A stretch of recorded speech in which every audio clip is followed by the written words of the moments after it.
to stand up strong, face the truth about themselves, to understand what went wrong. I know we can find a way. I know we can find a way. I know we can find a way to stand up, stand up, stand up.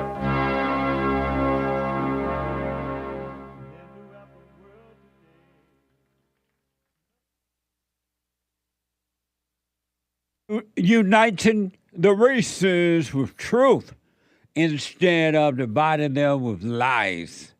We're also rebuilding the family by rebuilding the man. I am Jesse Lee Peterson. Good morning. How y'all? It's amazing. It really is amazing. You can get involved by calling 888-7753-773. 888-77-JESSE. Jesse.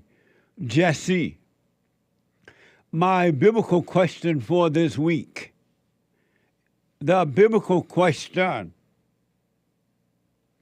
What is hell? What is hell? Isn't that an amazing question? Yes, Jesse, that is an amazing question. We have every way that you can watch and support the show listed on jesseleepeterson.com/show. jesseleepeterson.com/show.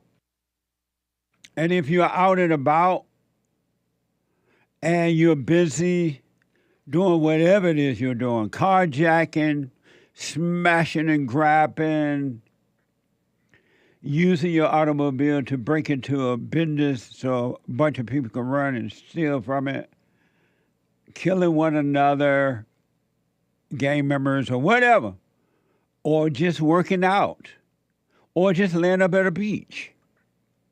Whatever you're doing, and you can't watch the show live, you could be listening no matter where you are and what you're doing. You could be listening on the listen line at TalkStream Live by calling 641-793-1500. 641-793-1500. Amazing, huh? And also, follow us on social media. Like, ring the bell, subscribe, and all those good things. JLP Talk on X and rumble.com/Jesse Lee Peterson. And to donate and have your comments read out loud, go to Buy Me a Coffee. buymeacoffee.com/JLP Talk. buymeacoffee.com/JLP Talk. Or Bond JLP on Cash App. Bond JLP on Cash App. It is Friday again. Friday. And believe it or not, it is not raining right now in L.A. I think it's supposed to rain tomorrow, according to the weather report. Saturday it's going to rain, they say, or maybe Sunday or something soon. But it is California weather without the California look, because the California look is gone.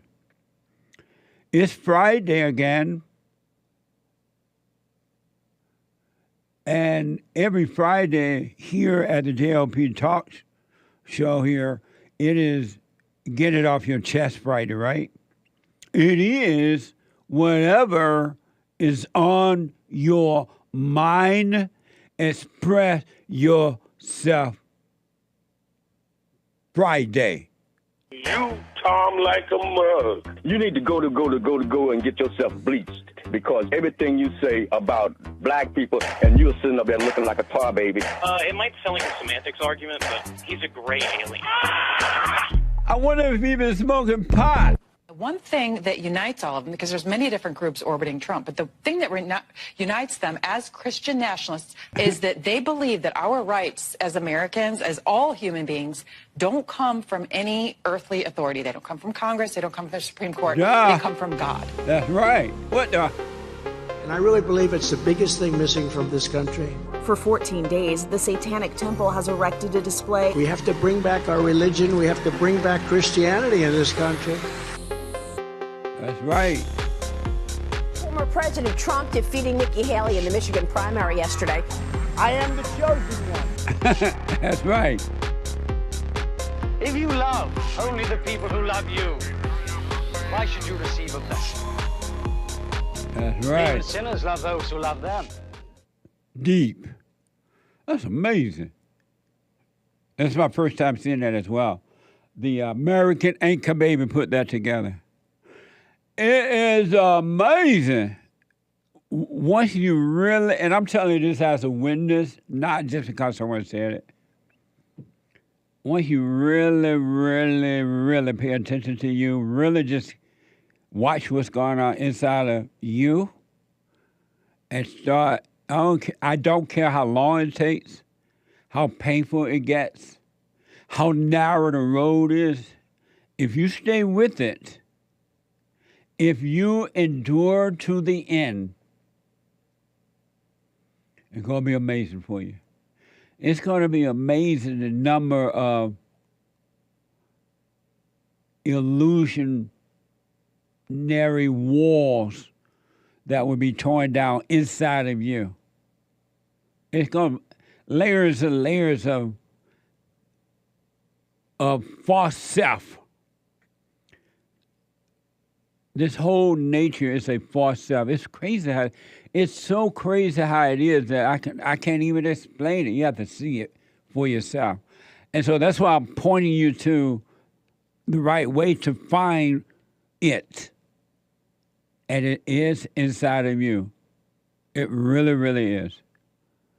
And don't be in a rush. The battle is truly, truly, truly, truly, truly, truly a spiritual battle. It really, really is, folks. And I understand most people don't want to hear that. You don't want to know that. You get mad if you hear it. And you want to attack the person that tells you that. You want to attack the person for saying that it's spiritual and not physical. You want to attack the person that say if you don't love all, you love none. As they said in that clip the Anchor Baby made, even the sinners love one another. It's fake love, but at least they love one another. It's hate love, but still they love one another. If you don't love all, you love none. If you don't love your enemy, you love no one. You're lying. You can't love this one and hate that one. Love this one and hate that one. You have to love all or none. It's just the way it is. And people who blame others for their issues as adults love no one. That's why they're blaming. They have no love they can't see. They think they can see, but they can't. Because if they did, they would know it's spiritual and never blame another person. Amazing, huh? And the one thing I've noticed in my own country, and in a country that was founded by the people who made it possible, they are under attack like I've never seen before. And it's like an open attack. They're not trying to hide it. You know it's spiritual and you know it's evil. Because they openly attacking this one group of people, and though they hate all the other groups, they're saying nothing about them. They pretend that they see those groups as victims because they need those groups to agree with their evil. It allows them to attack this one group.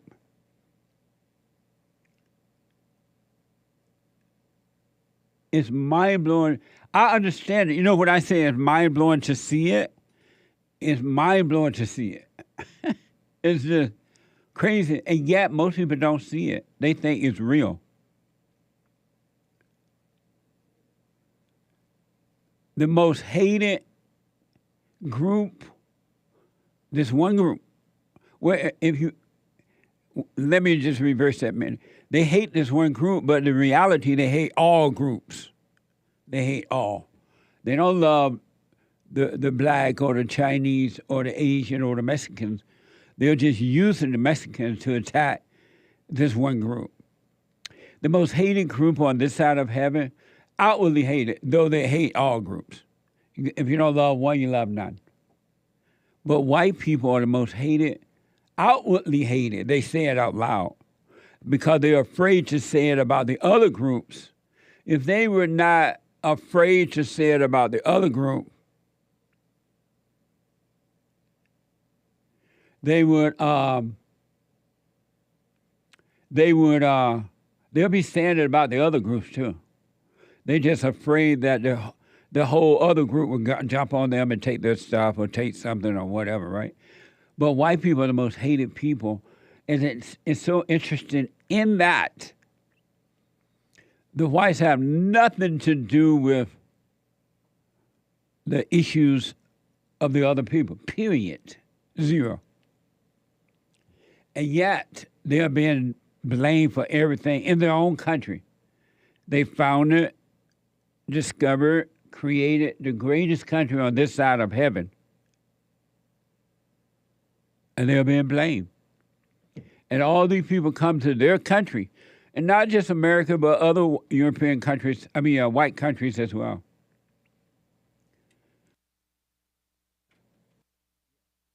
And it's interesting to see that. I want you to, you've heard me to say that there is no such thing as isms. No such thing as racism, sexism, homophobism, Islamophobism, anti-Semitism, white supremacism, Debbie Dadism,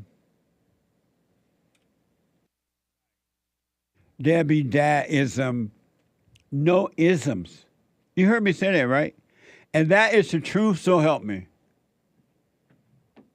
But when it comes to attacking white people, they use isms. And they outwardly do it. It's crazy. It's like, and then white people are so quiet about it. I know inwardly they're thinking, this is not true. They might be angry about it, but they won't say anything. Watch this from MSNBC. MSNBC's Morning Joe featured an author duo who railed against white rural Americans as a threat to democracy. Watch this from MSNBC. Joining us now, Professor of Political Science at the University of Maryland, Baltimore County, Tom Schaller, and journalist and opinion writer Paul Waldman. Their new book, out tomorrow, is entitled White Rural Rage, The Threat to American Democracy. They're the most racist, xenophobic, anti-immigrant, anti-gay geodemographic group in the country. Second, they're the most conspiracist group. QAnon support and subscribers, election denialism, COVID denialism and scientific skepticism, Obama birtherism. They're also the most strongly white nationalist and white Christian nationalists. And fourth, they are most likely to excuse or justify violence as an acceptable alternative to peaceful public discourse. So you mentioned a lot of negative factors about this demographic. Isn't that amazing? What other group can you sit and attack like that and quote unquote get away with it? What other group other than white? And so I'm looking at these guys yesterday, and they were saying that. I'm like, are they white? I couldn't tell if they were white or not. I thought maybe they were Allahu Abba people. And then I got here and I asked, were those guys white? And I was told that they were Jewish. And I wonder, when did the Jews outwardly started to attack white people. I thought they were friends with the whites. But I don't know if these guys are Jewish or not. It may not be. It looked like Allah people, Palestinians. But now Jews come in all colors, so I don't know anymore. But it doesn't matter. It's still evil. It doesn't matter the race. It's evil. But I used to think that the Jews and the whites were friends because Christianity and Judaism are like two peas in a pot. So I thought that they were friends, but I guess that's changing too, if those guys are Jews.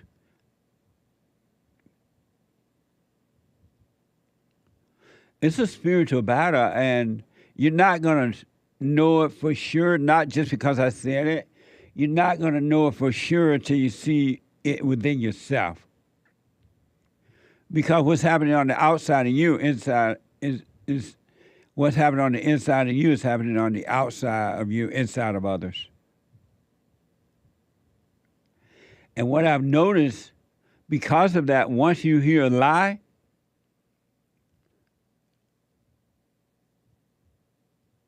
it's hard.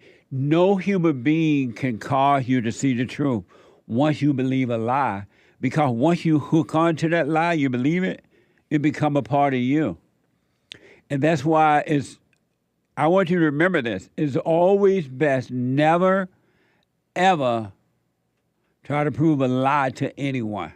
Let them believe a lie. You can't prove it. Either they want to see for themselves or they don't. Never argue with the devil inside of you or outside of you, inside of others. Because they'll hold on to it no matter what and act on it. Even if it had nothing to do with them, they still act on it. Because Satan is their father, they don't know it. Foster's reported a Harvard professor said that all hell broke loose. Speaking of holding on to the lie, all hell broke loose, and he was forced to go out in public with armed security after he published a study that officers were 23.8% less likely to shoot a black. Isn't that something? This Harvard professor proved that officers were 23.8% less likely to shoot at blacks and 8.5% less likely to shoot at Hispanics. Let's see here, 8.5% less likely to shoot at Hispanics than they were to shoot at whites. And because he said that, he got threats. Because the people prefer to believe a lie. The truth is not going to get their money, they think. Watch this from Free Press. I collected a lot of data. We collected millions of observations on everyday use of force that wasn't lethal. We collected thousands of observations on lethal force. And it was in this moment in 2016 that I realized people lose their minds when they don't like the result. But we didn't find any racial bias in police shootings. Now, that was really surprising to me because I expected to see it. And I went to go give it, and my God, all hell broke loose. It was a 104-page, dense, academic economics paper. It was posted for 4 minutes when I got my first email. This is full of doesn't make any sense. And I wrote back, how'd you read it that fast? And I had colleagues take me to the side and say, don't publish this. You'll ruin your career. Isn't that amazing? And he black. Once you believe a lie, you don't want to hear the truth.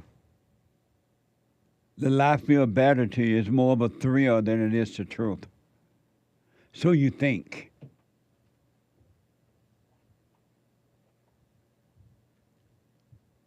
Isn't that amazing? They got mad. They rather hear that police are shooting at more blacks than they are whites. Even the FBI will lie to you.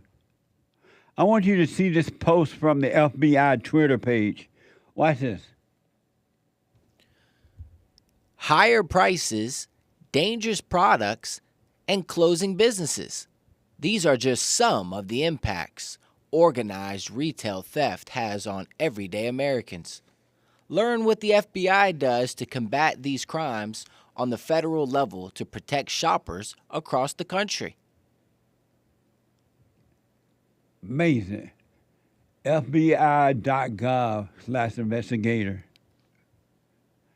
And look at the picture. 2 little cute white girls on there. And they're the last one that's doing this. Smashing and grabbing and breaking in and all that. But they got 2 little white girls pretending that they are the problems. From the FBI.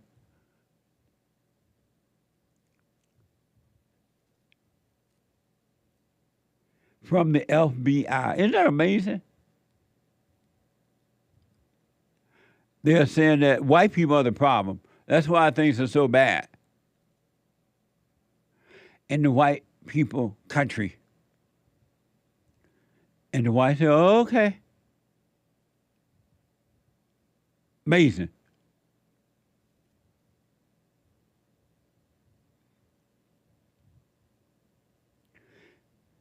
And this stuff is all about money. If you follow the money trail,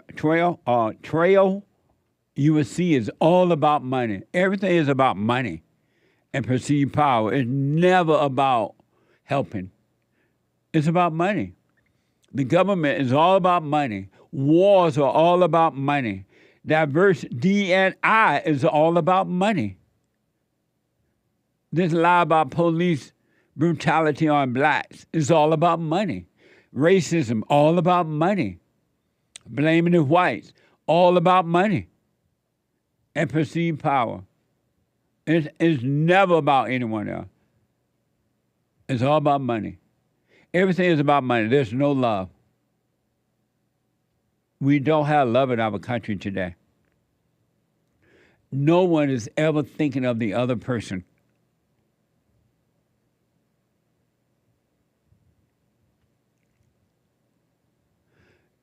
Speaking of the D and I thing, this is from yahoofinance.com. The global market for diversity and inclusion, better known as D&I, is estimated at $9.4 billion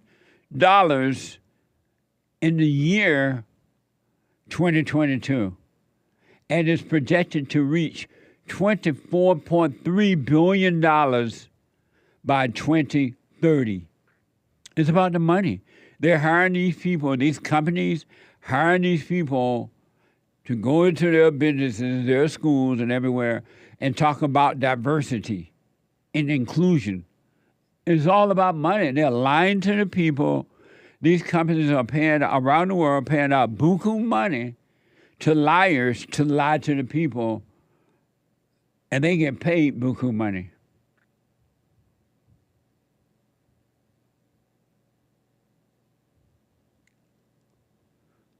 What a mess, huh? And they want to erase Christianity. Christianity is the best religion on this side of heaven for 2 reasons. It's about knowing thyself, overcoming evil, and loving what's right. Love what's right. Admit you're wrong to yourself. You ain't got to tell the world if you don't want to. And you say tell anyone else. Say, admit to yourself you have hatred in your heart. You're angry. And when you can see that in you and admit it to yourself and go and forgive, the rest start to happen. You become free. 888-7753-773. Is it Saul? Saul is a first-time call out of Illinois. Saul, welcome to the show. You're on the air. Yes, hello, sir. How you doing, Saul? All right, how are you? All is well. That's good, that's good. So I'm calling because I have a few questions, like how can you go about forgiving your parents? I'm 22. I'm from Chicago, from the south side, you know? Oh, okay. The way, once you see that you're angry at your mother and your father or just your mother or whatever, you go to her and say, Mama or Mother or Mama Mia, I have been resenting you all my life. If you see why, because you turned me away from my father, or you were impatient, or you imposed your will, and I became like you, I realized you can't help yourself. I'm sorry for resenting you. I'm sorry for being angry at you. And when you do that, God will forgive you. Don't ask her to forgive you. God will forgive you when you admit that you have the anger toward them. And you're going to be afraid. You're going to shake in your boots. But shaking and trembling in fear, you do it anyway, and you will overcome the fear.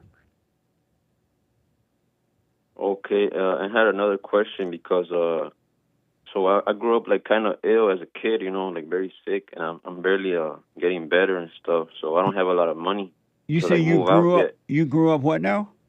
Like ill. Like, okay. Sick. Right. Okay. Yeah. And so as a teen, like I was working 2 jobs and like, but I used to get like kept on getting sick, so I couldn't save up to move out. Right.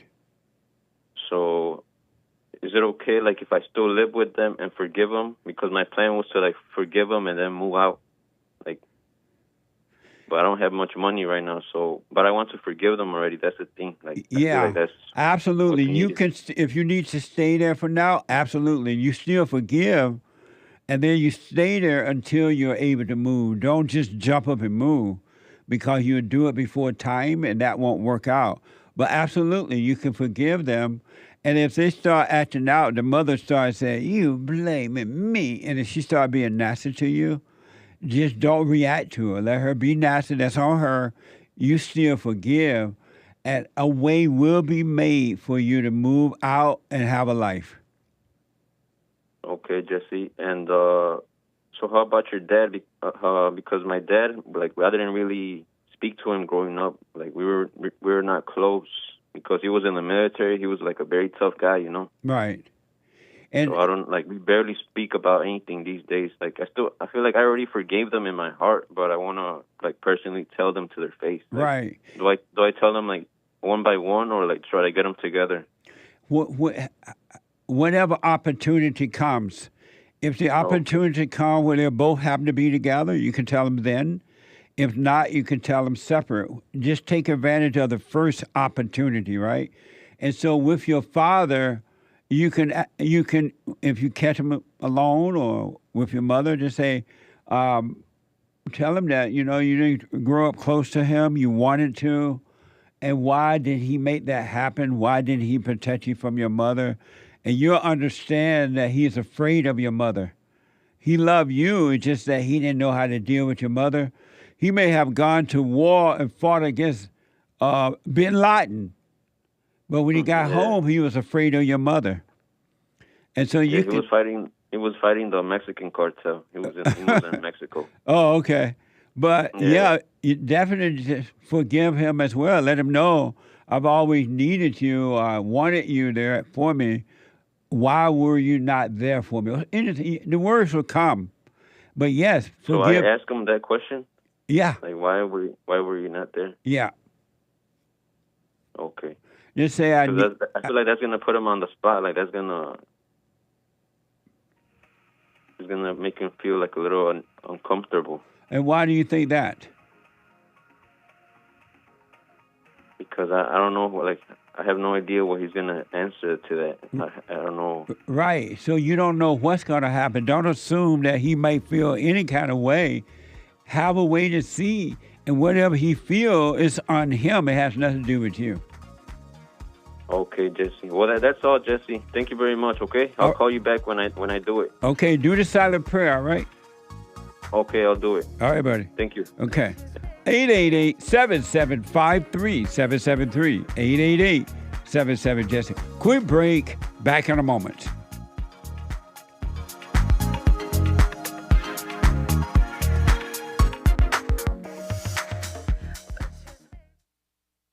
You can't run from evil within yourself or outside of self. You got to deal with it. And you need good in order to deal with evil. And God is good. You need to return to the Father, and you'll see within you, he will fight the battle for you. And he will fight it without, because he will show you how to deal with it, and you will have no fear. Love God with all your heart, all your soul, all your might, along with nothing else. Nothing else means yourself, your children, your wife, your things, your ego, your reputation, and all that. You can't care about any of that. The children of anger will use it to control you. But if you love God, he will renew your mind, and none of those things will be before him. And so when they go after you, oh, well, you may take my body, you may take my things, but you're not going to take my soul. And that's a true reality.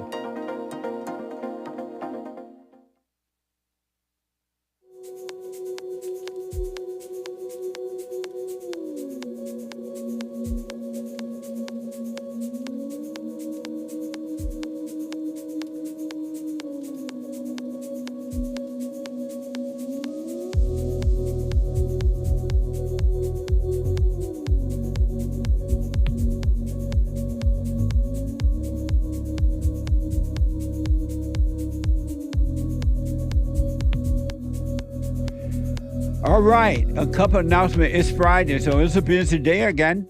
Number one, the Hake report, H-A-K-E report is coming up. The HakeReport.com is coming up at 9 a.m. right after my show. 9 a.m. Pacific time, from 9 to 11 a.m. Pacific time. And then at 12 noon, no Joel Friday on Fridays. Joel is Monday through Thursdays at 11 a.m. You can podcast her. And at 12 noon, a brand new episode of the FallenState.tv. Very interesting discussion with Janelle Mendez Vieira. She is a Marine Corps veteran, feminist, and human rights activist. Watch this. Next time on The Fallen State. I am literally one of the highest ranking inventors in United States history. Amazing. According to your bio, you started an OnlyFans account where you post naked pictures of yourself. That's how I paid for my inventions. So it is empowering. To think of yourself as a powerful woman is an illusion. I could care less what you think of me. If you have a lot of internalized misogyny and a lack of education, I'm extremely happy. I know for a fact, inwardly, you're miserable. It was so interesting. Really, really was. At 12 noon today. Amazing, huh? The FallenState.tv. And you can support the Fallen State right there by going to the FallenState.tv and /donate. Fallen State, the FallenState.tv /donate or locals.com. And then at 4 p.m. Pacific time, the American Anchor Baby, flying high, not off pot, not off fentanyl, not off cocaine, not off alcohol, but natural energy given to him by God. The American Anchor Baby.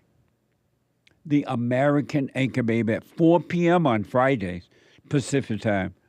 Get ready for smooth sailing today. All right, and then Sunday morning, Fellowship for All. At 11 a.m., doors open at 10:30 a.m. Pacific time. Go to rebuildingtheman.com/church. rebuildingtheman.com/church. All right, amazing stuff. 888-775-3773. It's Open Line Friday. Let me go to Pete out of Alaska. Pete, welcome to the show. You're on the air. Good morning, JP. I was wondering if I could share a quick little story with you. Okay. So that opening monologue with Trump talking about bringing Christianity back triggered a little memory. I guess it was 2009, maybe 2010. I'm 4 or 5 years into raising kiddos, and I'm watching the world around just tearing down God and then making a mockery of Jesus at every turn. Super Bowls, such like that. They're little hidden things just to slowly tear away at religion. And I wasn't brought up with any kind of religion, no church or nothing like this. I'm the youngest of 8 kids. And I'm sitting there one day with my brother, who I've played music with. So we got a pretty tight lingo, I guess. And I say to him one day, I was like, hey, I think I found God. And he rubbernecked over at me and kind of scoffed. And I was like, relax, man. I'm not inviting you to Bible study or nothing. I was like, I didn't even find him in the Bible. I found him in the Constitution. And if we go around saying that God isn't real or it's not worth believing in, then what are we saying about our rights, And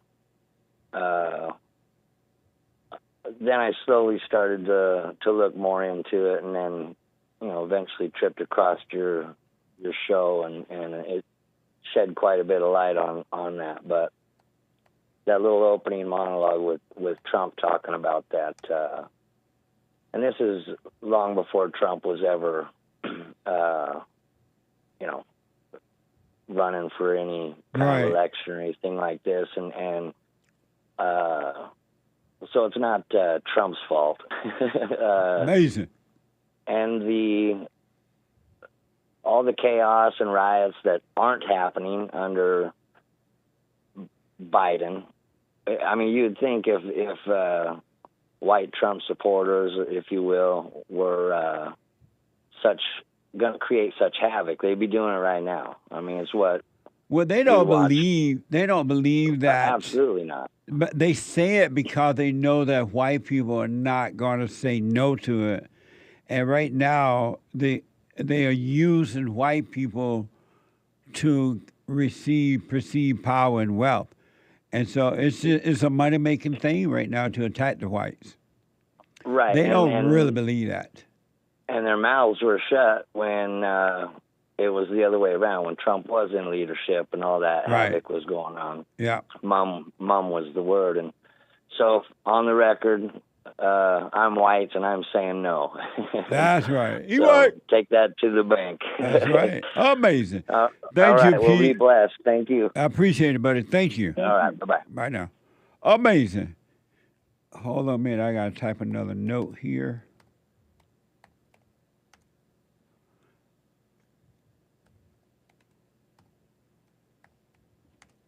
Let me go to Corey, a first-time caller out of Tennessee. Corey, welcome to the show. You're on the air. Hey, what's going on, Jesse? All is well, Corey. It's awesome to talk to you, man. I just want to thank you for the show. Thank you for everything you do. Shoot, I'm nervous. I don't know why. Relax. Take a breath. Hey, you a star, ain't you? I'm sorry? You a star, man. You got me all starstruck. No, I'm just Jesse. All right, so, hey, first off, have you ever heard of, I know you have heard of Thomas Sowell? Absolutely. Yeah.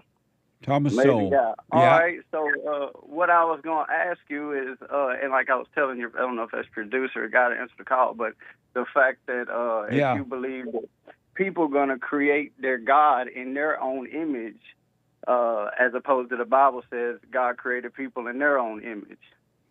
Do I believe that people create God in their own image? Like you know how everybody wants to be comfortable in their beliefs because they want to live their life the way they want to. Yeah. So they make their God out. They make their God out to be okay with all the choices that they make in their life, and they try to create their God around those choices. Every human being that has anger is creating a false God in their image. Every human being. They can't help it because they're living in darkness and cannot see. So absolutely, man. Okay. Yes. Every I agree. human. And so And I know I heard on your show a bunch of times you say that thoughts are evil, right? All thoughts, except for practical thoughts of what you're going to eat. You want to have shelter over you. But all thoughts are evil. How you going to know which one of them's evil, which one of them ain't evil? Because sometimes don't we need evil thoughts to help us get through life? No, evil thoughts prevent you from getting through life. Evil thoughts keep you in hell. They will not let you get through life. But when you start seeing that all thoughts are lies, the so-called good one and bad one, then you will start living life. How much of the Bible do you actually think is like historically accurate? I don't know how much, but some of it is for sure. Most of it is, well, a lot of it is not. Do you think that Jesus Christ died for our sins? No. You don't think that happened? No, I know that it happened. Okay, I got you. So, but people ain't supposed to look to Jesus as God. There's no such thing as a Holy Trinity. I know you say all this stuff, right? Right. Jesus is the Son of the Father, and the Father sent His Son in order to buy us back so that the Father can own us again. I grew up Christian. My dad, he's a holy roller, man. He goes to church every Sunday, gives his money and everything, and I'm always on him about spending that money at church. What do you think about that? Well, let him. You can advise him, but let him do what he got to do. Maybe that's what it takes for him to wake up. Have you forgiven him?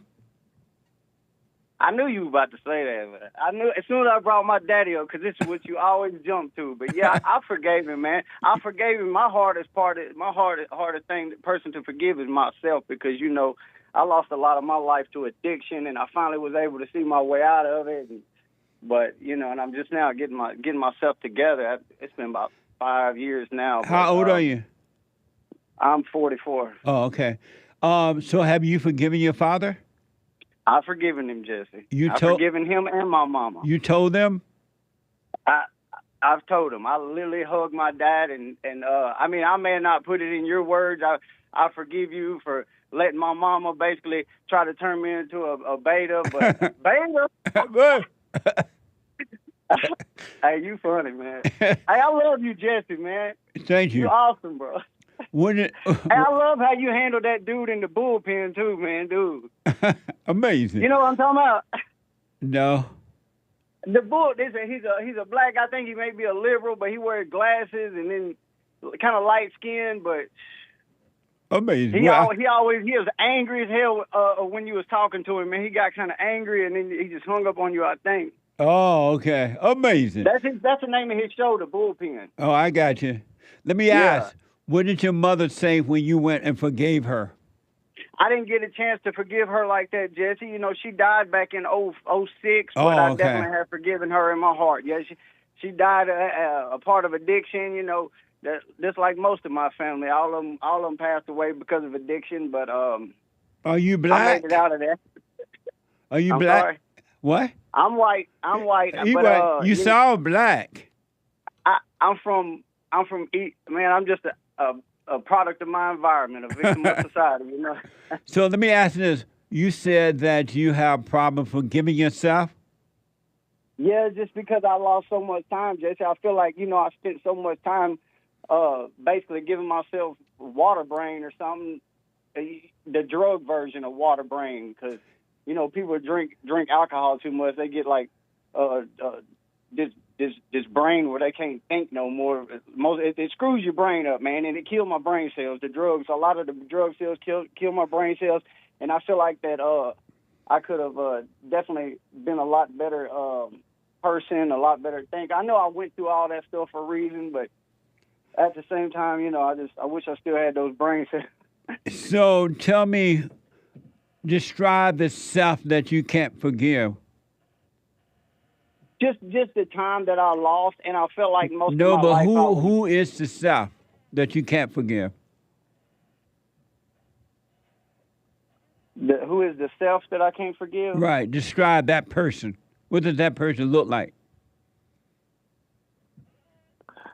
I guess he looked like me. What the person that you cannot forgive, describe that person. I guess somebody that's narcissistic and think they know everything and gonna push all their ideas on everybody else and just can't do no wrong. And I mean, just when I was young, I thought I knew everything, man. Like I was very narcissistic, and I thought I was bulletproof too. I've been shot multiple times and I didn't die. I probably OD'd 30 times and didn't die. So. Are you sure you're black? I mean, white? Nah, I'm white, man. It's just where I grew up at. You know, we had to do what we had to do. We had to get there. So you're describing you said that you're narcissistic, right? Yeah. I still feel those narcissistic tendencies too, and I hate it. And I tell my girlfriend all the time, like, you know, I feel like people are victims of my actions. So you're describing yourself as narcissistic, and what else? You think you know it all? Yeah. And what else? And what else? Just very selfish and selfish. Also and when I was younger, I definitely felt bulletproof, man. Why do you call those things you? I don't know, man. I don't know why. Just because society has structured me to be this way, Jesse. Shit. Excuse my language. Those I'm a things. victim of my society, Jesse. You know, I didn't know no better. I just started learning all this stuff once I got clean. There's another reason why I can't forgive myself, because all my life I would never. You know why you can't forgive yourself? Why? There is no self to forgive. Everything you just named, you told me what you did and what you do. You yet haven't told me who you are. I can just tell you who I was. No, you told me what you did. You never told me who you are. You're narcissistic. That's what you do. You think you know it all. That's what you do. You think this and think that, but you never told me who you are. You told me what you do. Yeah. No, I get it. I don't know how to explain who I am then. You give me some examples. You're none of those things. Those are what you did as a result of not knowing who you are. You're none of those things at all. Well, then what I just can't forgive myself for then is the action. And not knowing who I was then. Just I can't forgive myself for not knowing who I was then. There's no one to forgive. That's why you can't forgive yourself. There's no one there to forgive. This idea that there is a self is a lie, is an illusion. And that's why you can't forgive, because there's no one to forgive. There's somebody standing here in this physical body. Whether it's consciousness, there's something. I'm looking at myself in the mirror talking to you on the phone right now. There's somebody here. You're looking at a body, but it's not you. You're not your body. I know I'm my conscious mind. I know that, man. I follow all this stuff. Like, I'm on this stuff. Don't get me started on Billy Carson and Tesla and all this stuff. Let me tell you this. Let me tell you this. Did you want to do those things that you did? I guess at the time I did, but like I said, it was a social thing, man, you know, and people around me, pressure and all and whatnot. I was too young. My brain wasn't all the way developed, so right. I didn't know no better. Do you want to do the things you do now that you know better? Do you want to be narcissistic? No, I'm definitely. That's why I even called into the show and I talk about this stuff, because I don't want to be that way. And so why are you being that way if you don't want to be it? Because you know, it's one of those things for me, and it's like this irking in my backbone that creeps up, and it's like this pain that I can't let go of, and it's anxiety. But when I do let go of it, it feels so good. But at the same time, it's there as a comfort. It makes me get out of the bed in the morning to go to work. Because if I was just comfortable all the time, I wouldn't want to move. You know. So is it possible that something else is making you do it, and it's not you? It definitely could be a demon, Jesse. I know. Not I know could be. It is. I don't. But but at the same time, like, then what am I supposed to do? Just lay there and be grateful all the time and not go to work? No, get up and go to work, but stop identifying with the thoughts and feelings that you get, the narcissistic thoughts and this and that. Stop calling them you so God can take them away from you. Those are evil spirits in your mind and body, but it's not you at all. And all your life you've been thinking that they were you, and that's why they have made a home in you, because you keep calling them you. They're not you. And they make you do the things you don't want to do. They make you feel the way you don't want to feel, and you still call them you. And then they make you feel guilty, and you still think that is you. You, the real you, Corey, in all honesty, the real you have never done wrong in your whole life. You're neither guilty nor innocent. You're neither a saint or a sinner. You're So not. who's going to be judged then, Jesse? Nobody. I'm not going to be judged for my actions. No, because you have never done wrong. It's the thing that's in you that makes you do wrong, and it also makes you think that you're doing wrong. But God knows that it's not you. He knows that it's this thing that's driving you that you call you, and so God knows that the real Corey is not doing these things. And so he's not judging you because the real you is not doing wrong, has not, cannot, will not do wrong, but it's just not you that's doing it through you, and you think that is you. So God is not going to judge you because you're not guilty. I think that the reason I think it's me, and because, like, maybe the social construct of going to church and getting taught all that biblical going to go to hell stuff. Yes. It really messed with my head. The fact that the God of my understanding don't make mistakes, man. That's right. You know what I mean? The churches lied to you when they told you that you were a sinner and that you were to blame for all this. They lied to you. That's why I love you, Jesse. The only thing you have to do is forgive your parents, because they recreated you in their image by making you angry. Once you forgive them, your heart will be set free, salvations of the heart, and then you will see all this thing that's been driving you, these evil spirits in your body and mind, and God would take them away. But you're not guilty of anything, Corey. There's nothing to forgive. That's awesome. That I think about this type of stuff all the time. You have no idea. There's so many things I want to talk to you about. I can't because I'm so starstruck. I don't even know what to, I'm trying to bring it all back to my head so I can ask you these questions, but man. Well, you can call me again, of course. I want you to do this, encourage you to do the silent prayer, rebuildingtheman.com/prayer, so that God can bring you out of your imagination. You're not your thoughts. You're not your feelings. You're not guilty of anything. It was this thing that made a home in you all of your life that made you do the things you've done. There is no Corey to forgive, and God is not judging you. That I'm doing exactly what God made me to do, ain't I?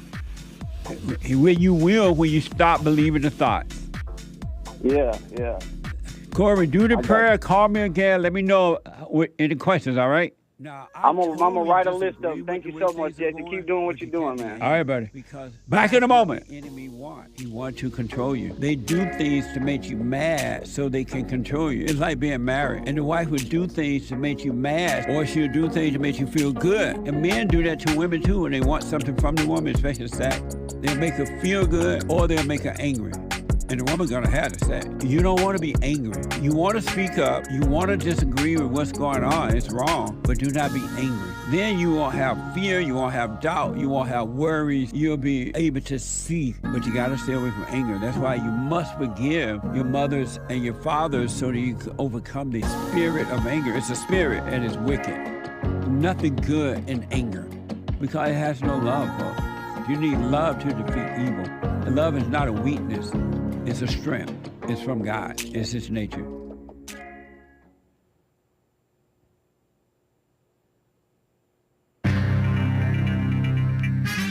A whole lot of mess going on in the world. This is the end of hour 1 of the Jesse Lee Peterson Show, guys. It is Friday, March 1st, 2024 AD. It's the first of the month. The rent's due, or the mortgage, or whatever. You have extra days, I guess, for the mortgage. Stay tuned for hour 3. JLP will be right back. Hour 2, JLP will be right back. But first, Hake News, not fake news. By the way, there is one line open. You can call in right now during Hake News. Invasion propaganda. Yesterday, in parallel 2024 presidential campaign stops, crooked Joe Biden and our greatest president, Donald J. Trump, visited 2 different border cities on the U.S.-Mexico border. For Biden, who stopped in Brownsville along the Rio Grande, immigration has become a campaign hot sore spot because he's been such a loser.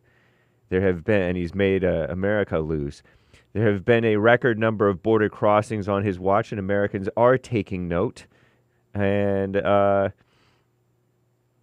one poll shows that immigration is a top concern for Americans for the first time in 5 years. Crooked Joe Biden is, of course, blaming Republicans for torpedoing a bipartisan, meaning evil, fake immigration reform bill after Trump called on his party to reject that bad deal unless they get everything. Nice. A few hundred miles upstream of the Rio Grande, Trump visited Eagle Pass, where nearly 251,000 so-called migrants illegally crossed between October and January. He's making immigration the crux of his campaign again because it's a mess. It's a crisis. It's a national emergency. Vowing to carry out the largest deportation operation in the U.S. history, experts, meaning propagandists, warn that tactics he's outlined to accomplish this operation may or may not be legal. Meanwhile, a crooked federal judge blocked a Texas law that would allow state authorities to deport and arrest people suspected of illegally crossing the United States. Crazy, huh? Evil judges. CNN is pushing hard the propaganda. They can't even pretend to be objective. They say Trump tore into Biden's handling of the illegal immigration and leaned into his scare tactics over the border, falsely claiming that the U.S. is being overrun by a new form of crime that he called Biden migrant crime. On the other hand, Biden made remarks urging lawmakers reconsider that bipartisan evil bill. Evil Joe called out Trump's meddling, but also called on our greatest president to work with him on migration. What a snake. What a mess. Israel-Palestine war drama. Commie Nonsense Network and the ladies at the Skim report on a deadly incident in Gaza jeopardizing ceasefire talks between Israel and Hamas. There are conflicting reports, starkly conflicting. Gaza so-called health authorities say Israeli forces shot and killed at least 100 Palestinians yesterday who were trying to get aid. Israeli officials say dozens of people were trampled to death and run over by aid trucks and say that Israel fired warning shots to try to break up the crowd. Eyewitnesses say Israel opened fire at civilians, causing panic, trucks to leave in panic. According to Gaza's health ministry, over 30,000 Palestinians have been killed since the war broke out following Hamas's deadly attack October 7th.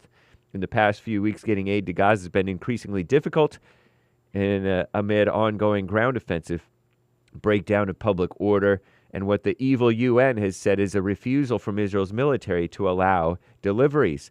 It comes as the evil UN said Gaza's population is close to famine, and there are reports of people eating animal feed and grass to survive. Don't know if those are true or not. The latest incident seems to have bigger consequences. Earlier this week, Crooked Joe, that's Biden, said that he was hopeful Israel and Hamas would agree to a ceasefire. That includes release of hostages by like Friday, today, or Monday. Now he says yesterday's deadly incident will complicate the delicate negotiations. What a mess. I'm James Hake. Now back to JLP, Hour 2.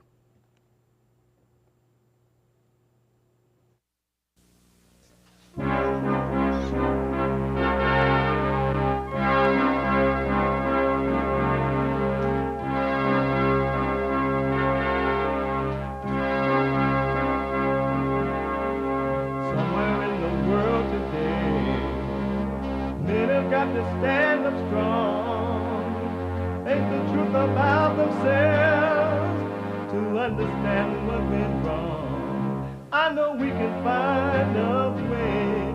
I know we can find a way. I know we can find a way to stand up, stand up, stand up. Uniting the races with truth instead of dividing them with lies. We're also rebuilding the family by rebuilding the man. I'm Jesse Lee Peterson. Welcome to the second hour of the show. You can get involved by calling 888-7753-773, 888-77-JESSE, Jesse, Jesse. My biblical question for this week: what is hell? What is hell? Isn't that an amazing question? Yes, Jesse, that is an amazing question. We have every way that you can watch and support the show listed on JesseLeePeterson.com/show. JesseLeePeterson.com/show. And if you're out and about doing what you're doing, when you're doing what you're doing, when you look like you're doing what you're doing, you can be listening to the show on your iPhone or iPad by calling the listen line at 641-793-1500, 641-793-1500. Anywhere in the world. We are heard around the world by everybody and their mama if you're white and they mama if you're black. But we are heard. And if you're a flat earther, we are heard up and down the world. Up and down the world if you're a flat earther. Amazing, huh? To get to donate and have your comments read out loud, go to buymeacoffee.com. Buymeacoffee.com/JLP Talk or rebuildingtheman.com. Rebuildingtheman.com. And follow us on social media. Like, follow, ring the bell. It's Friday. It's the second hour of the show today. And every Friday is Get It Off Your Chest Day. Every Friday is... This is Trump. Express Yourself Friday. You, Tom, like a mug. You need to go and get yourself bleached because everything you say about black people and you're sitting up there looking like a tar baby. It might sound like a semantics argument, but he's a gray alien. I wonder if he's been smoking pot. One thing that unites all of them, because there's many different groups orbiting Trump, but the thing that unites them as Christian nationalists is that they believe that our rights as Americans, as all human beings, don't come from any earthly authority. They don't come from Congress. They don't come from the Supreme Court. They come from God. That's Satan's daughter. And I really believe it's the biggest thing missing from this country. For 14 days, the Satanic Temple has erected a display. We have to bring back our religion. We have to bring back Christianity in this country. President Trump defeating Nikki Haley in the Michigan primary yesterday. I am the chosen one. If you love only the people who love you, why should you receive a blessing? For even sinners love those who love them. That's right. The sinners only love those who love them, and those don't even love them. What the? Let me do this. Let me do some super chats. And then we'll get to the phone call. Super. Over on buymeacoffee.com/JLP Talk, Affirmale J bought 10 coffees. Last year on my birthday, I forgave both my parents. My father said, okay, just like Jesse would say. My mom took it well, too, maybe too well, because she started doing the silent prayer as well.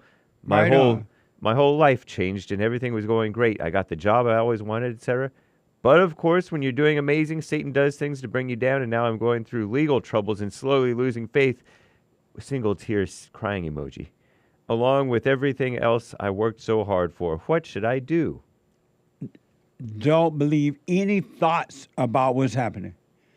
Going through the legal problems, deal with them, but don't believe what the thoughts have to say about them, because that's not you that's going down. That's the false you that make you think you're going down. So do the silent prayer. Doubt every thought with any situation. All thoughts are all lies all the time about anything. And so going through the situation, the legal situation, whatever situation it might be, always have a wait and see and keep your eyes on the not you. Don't worry. All right. I wish you well. Also on buymeacoffee.com/JLP Talk, the Observer of Thoughts is now a member. I wish you all well. The message you share is truly amazing. Thank you. Thank you. Appreciate that. Asia bought 3 coffees. Good morning, Mr. Peterson and crew. I got a job. I was hired right on the spot. I stuck with the silent prayer morning and night. Right on. And I was able to overcome the voices with God's help. They told me I wasn't good enough. I wouldn't get the job. It would be a mistake to get a job now. And I waited, and I should wait for my imaginary job to come. What the? I got the job. She black. She black. Smiling party tears emoji. God, congratulations. Stay with it even when things look bad. It's an illusion. Stay with it, stay with it, stay with it, as you did with that. But do that with all things. Congratulations. She black. John is now a member, a monthly supporter on Buy Me a Coffee. Thanks so much for all you do. Thank you. I appreciate your support. Andrew bought 3 coffees. Hey, Jesse, I wanted to give the biblical question a try. What is hell? Hell is emotions. The good ones keep you in it, while the bad ones are used to torture and torment. Amazing. Thank you. I'll put my 2 cents in on Sunday. Thank you. Someone says, when you have a thought, do you get a feeling from it only if you believe the thought? That's a good question. You will if you stay with it. If you start catching those thoughts really fast, you will not get the feeling. Because you caught the thought and it passed, right? So no, you will not get the feeling if you catch the thoughts before you get into them. Believe them or whatever. Amazing. Thank you. Someone says, when doing the silent prayer, I see the emotions inwardly. I scream with anger, then tears soon after. In a few moments, it's gone. Is that dying from the ego? Whenever you consciously watch thoughts and feelings without opinion, without discussing it with them, with thoughts, don't communicate with them, you're dying from the ego. That old nature, which is evil and is deep, is being taken away from you. Absolutely. Be patient. No more thoughts on the biblical question. What is hell? Oh, what is hell? Hell is being separate from God. It says no more thoughts. Thank you. No more thoughts. I'll put my question in. I'll deal with that on Sunday. Thank you so much. I Love Jesse says, hello, Jesse. I see that I've passed on the same evil spirits to daughters that were passed on to me from my mother and her mother. Yeah. Is there any way I can help them besides doing the silent prayer? I already see so much fear, anger, resentment towards me at such a young age. Thank you for your help and for everything you do. Thanks emoji, heart emoji. Apologize to them for what you've done and let them know, you know what? I didn't realize what I was doing at the time, but I was wrong. And then you work on you and let God's will be done. And I don't know how old they are, but if they don't overcome it as kids, when they get older, it's up to them to work on themselves or not. But apologize. You didn't know what you were doing. You couldn't see at the time. Amazing. And just work on yourself. Canadian David supporting on rumble.com/JC Lee Peterson. You got to know how to rumble. The little white girls actually do steal a lot of clothes. They have an innocent disguise. It was more of a known stereotype in the 90s. I do know that there are white girls who have stole stuff, but the point was all this mess that's going on now is, for the most part, not coming from white people. It's coming from people of color. But they want you to think it's white people because they want to use the people of color. They want them to be of destruction so they can use them for personal gain. And so that's why they'll blame it, have those pictures of the white girls. Thank you. WD41 gave a couple of diamonds saying, have a good weekend, everyone. Thank you. You too, and thank you. That's over on JC Lee Peterson DLive, dlive.tv/JC Lee Peterson. Oh, Aries1 also gave a diamond. Thank you. No message. Thank you. Rights for Whites says over on Odyssey, can you call out the Jews more, JLP? Rights for what? For whites. I love that name. Yeah. Rights for Whites. Thank you. I appreciate it. Donnie's girl's idea is gave a Rumble super chat. Did they say, can I call out the Jews? Yeah. What does that mean? Call them out. I'm calling out evil whenever I see it. Nice. And evil works through all people who has anger, no matter what race they might be or religion. They're evil. Anyone that has anger is evil. Thank you. Donnie Girl's idea gave a Rumble rant. The notifications for your show on Rumble keep getting turned off. I set it back on to instant, so let's see how this goes. Enemy is working overtime, but so are we for God. Love your godly wisdom. Thank you. I appreciate that. Thanks for your support. And you can always just know that we're all live Monday through Friday, 6 a.m. Pacific time, 9 Eastern on Rumble, as well as Sundays at 11 a.m. and Fridays at noon Pacific time. Heard around the world. With the Fallen State. And if you're a flat earther, heard up and down the world. Amazing. And thank you guys. That's all for now. Thank you all. I appreciate it. 888-7753-773. Thank you. Let me go to the United Kingdom and talk to a first-time caller, George. George, welcome to the show. You're on the air. Hello, Jesse. Hey, George. Hey, man. Hey, man. Jesse, I'm struggling with alcoholism. What do you mean you're struggling with it? So I've been like a habitual drinker for about 3 years. I've been listening to you for about 4 years.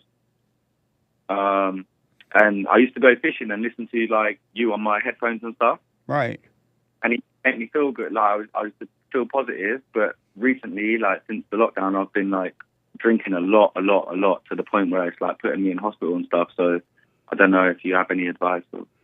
And so how are you struggling though? What are you doing? And when you say you're struggling with, you fight with it? How are you struggling? I don't understand that.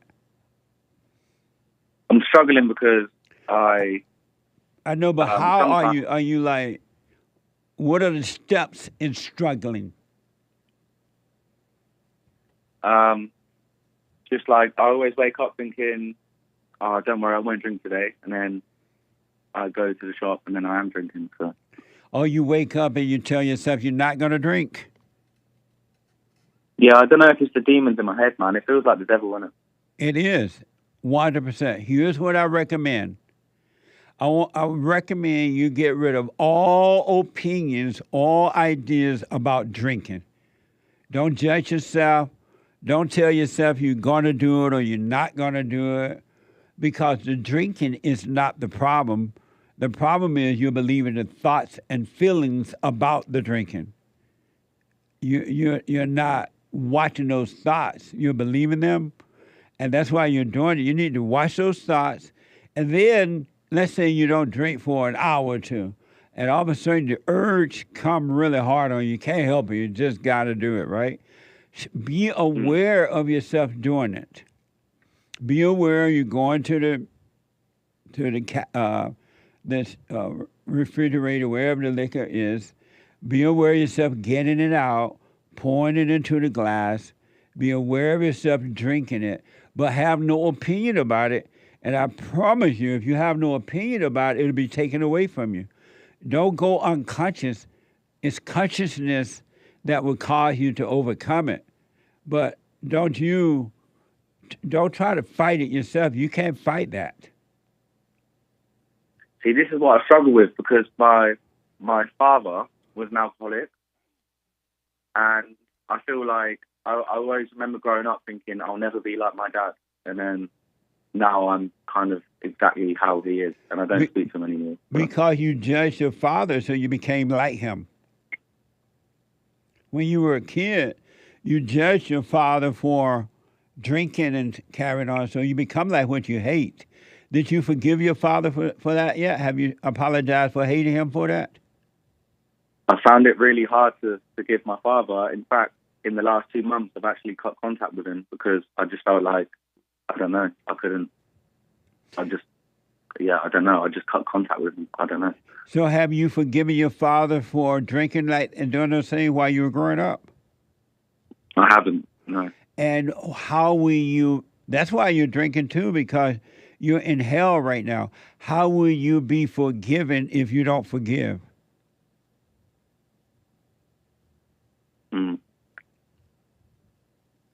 Yeah, I know. No, that was a question. How will I be forgiven if I don't forgive? I know, because, I don't know. I don't know what to say. It's all new to me, you know? Like, this way of thinking and stuff. And what gives you the right? Do you think you're better than your father? No, I admire him. And so if you admire him, you will forgive him so that your heart will change, and then you won't need the drinking. The only reason you need the drinks like that, and you can't do it in moderation, is because you hate your father. So you've been separated from God, and Satan is your God. You don't have a right at all, not one human being have the right to not forgive other human beings. I know. I find it hard though, Jesse. Like, I really do. Like, it's really frustrating for me because, like, I see my dad and I love him so much, but you don't love him. You hate him because I'll be honest with you, I do resent him. I do. But then you don't love him. You just hate him. If you loved him, you would have forgiven him already. And so you're struggling because you're playing God. You think you have the right to resent your father, and as a result, Satan is your God. I do feel that as well. I feel, yeah. You notice how you said you were fighting with alcohol, you didn't want to do it? Yeah, I always grew up thinking, I was like, I remember growing up thinking, like, my dad was always drinking alcohol all the time, hiding it from my family and stuff. And I remember it caused so much destruction in my family. And then me thinking, I'll never turn out like him. And then before I didn't even realize, and I just sat on this chair thinking, I'm exactly like my dad. Right, you become like what you judge. You become like the person you hate. And your father didn't want to drink either. That's why he was hiding it. He didn't want to do it. And the same thing that caused you to do it was the same thing that caused him to do it. He hated his mother. He was yearning for his father. It's no different. Your father didn't want to be an alcoholic or drink. And it wasn't your father that's causing the destruction. It was your mother and your father. Your father hated your mother. He didn't know how to deal with her. He couldn't handle your mother. Yeah. I don't know. Yeah. Looking. Yeah, I don't know. I'm sorry? Yeah, no, sorry. I'm just saying, like, yeah, I don't know. It's a lot for me to get my head around. Your mother was not an easy person to deal with. Huh? Your mother was not an easy person for your father to deal with, and that's why he was drinking, because it was like trying to deal with his mother, and he couldn't handle it. He had the same issue you're having, and you're having the same issues he's having. And if you forgive him and your mother, have you forgiven your mother? What do you mean, like, because I've listened to a lot of your shows, what do you mean, like, going to her and, like, saying, like, I forgive you? Right. I haven't done that, no. I have spoke to her briefly about it, because I spoke to her because I feel like it's easier to speak to my mum than it is to my dad. So I spoke to my mum and said, Mum, I need to forgive Dad. And she's like, don't do that because he'll go crazy. And I was like, okay, cool. And the reason for that, because you are identified with your mother. You're just like your mother. You have your mother's mindset. You have her emotions. You have her thoughts. You're just like your mother. You have the spirit of the woman. And that's why you have not gone and forgiven your father, because you see him the same way your mother did, and your mother don't want you to forgive him because she wants you to be in her image. I don't feel like I can forgive my father though, because if I go and say to my dad, "Oh, I forgive you," he will say to me like, "What are you forgiving me for? You're the one who's caused all the trouble." Da da da da da. Like, so it's like I don't know how that's possible. But how do you know what will happen if you haven't done it? Just because I know my dad and he's still an alcoholic, and he's quite like aggressive alcoholic. So, but how do you know what will happen if you went to your father and say, "Father, I am wrong for resenting you. I judged you all my life. I agree with my mother, and I've been wrong. I'm sorry." How do you know what's going to happen? You never had that type of conversation with him. You've always treated your father the way your mother treated him. Yeah, alcoholic. He ain't worth nothing. We're better than him. I don't know. I'm scared though, man. I don't know how I would I don't know how I would approach him, to be honest. You would go to him, "Father, I'm sorry for resenting you. I judged you all my life, and I'm wrong for that. I realize now you couldn't help yourself. I'm wrong. I'm sorry." What's hard about that? But then I think if I approached him in that way, he would give me backlash, and it would end up in anger and me not speaking to him and stuff like that. And who is telling you that?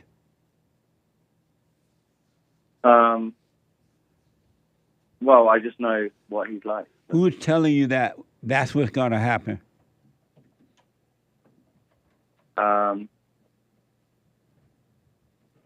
Well, I just know what he's like. So. Who is telling you that's what's going to happen if you did this? What do you mean? So what? My thoughts. And where are you getting those thoughts from? In my head. And why would you create thoughts in your head that will hold you into captivity and keep you away from life? Why would you come up with a thought like that?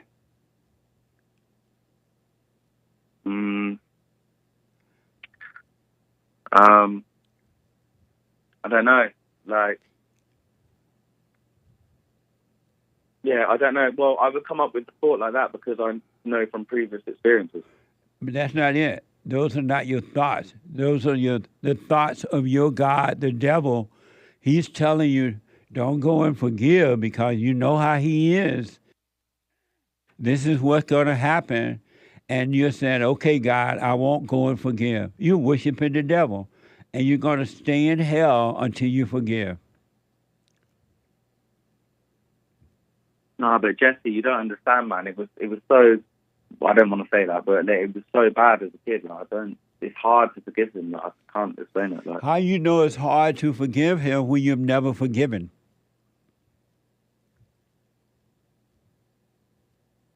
Yeah, that's the one thing I do. Like, it weighs on my conscience. I'm thinking I'm going to go to the grave, resenting him. I will. How do you know it's hard to forgive when you have never forgiven?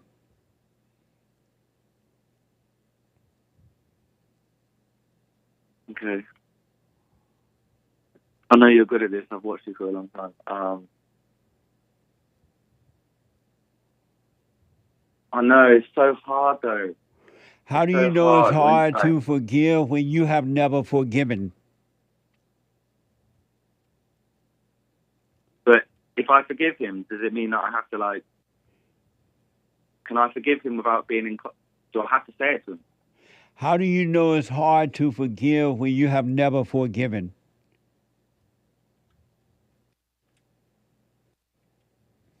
Okay.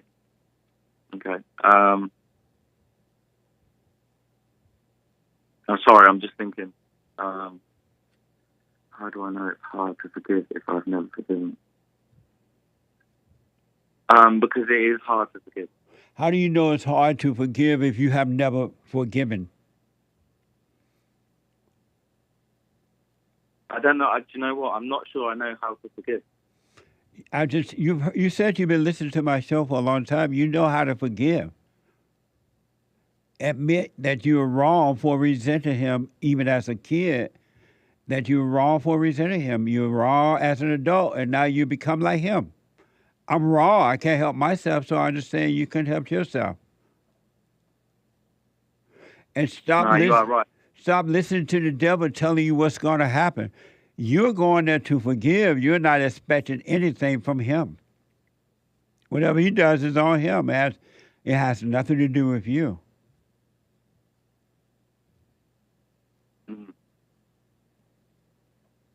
So what do you think is for me, for someone in my position who feels like, I don't know, like resentful and it's hard to forgive, what would you say is like a good train of thought to try and forgive, or what is the good mindset to try and forgive?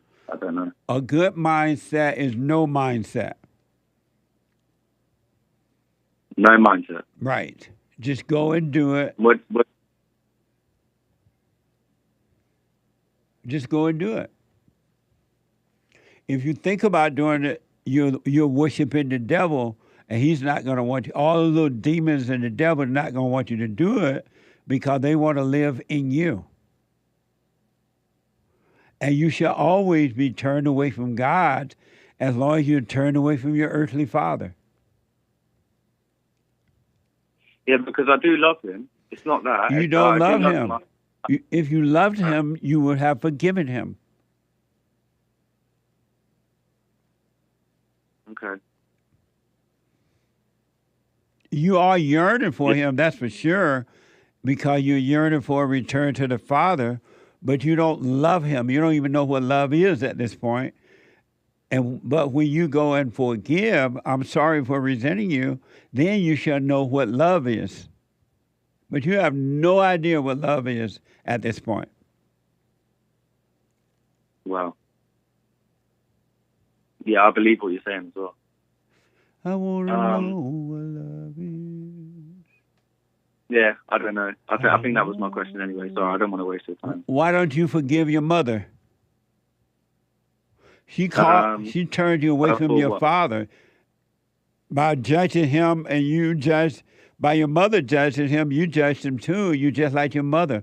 Why don't you forgive her for what she's done to you? I'm not sure she's done anything bad to me. Well, how do you think you became just like her? You think and act just like her. How did that happen? Well, I wouldn't say that. I don't think I think like my mother. Yeah, your mother is an unforgiving person too.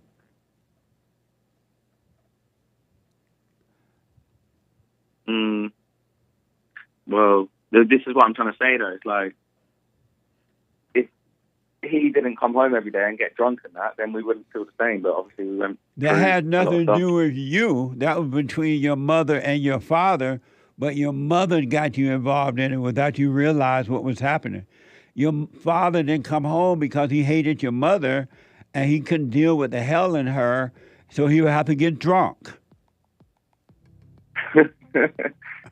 Yeah, you might be right. No, I know I'm right. I don't know. Your mother is not an angel. Well, she's an angel sent by Satan. She's an evil angel, but she's not a God angel. Do you know one thing I have learned since I've been listening to you is like women, they do worship Satan. Like their natural state is to worship Satan. Like 100%. Are you doing the silent prayer, my silent prayer? Do you know what? I was doing it about 2 years ago, and then I fell out of it. Well, go back to the prayer. No. George, go back to the prayer, forgive your parents, and let me know what happened. We have a counseling service. All right. And I have to admit, back in a moment, God, it is the best counseling service on this side of heaven. I counsel with men and women, families, individuals around the world. most people are unhappy, they're miserable, they have rough lives, they're depressed, suicidal, young and old, of all races. I understand, I know why, and I do understand it. Because exactly what's happening in me is happening with everybody outside of me, inside of them. And I've noticed that with those who really, really, really want to understand, they overcome it just like that, out of one counseling session. If you need counseling, you can go to rebuildingtheman.com or call 800-411-2663. 800-411-BOND. Best counseling service on this side of heaven.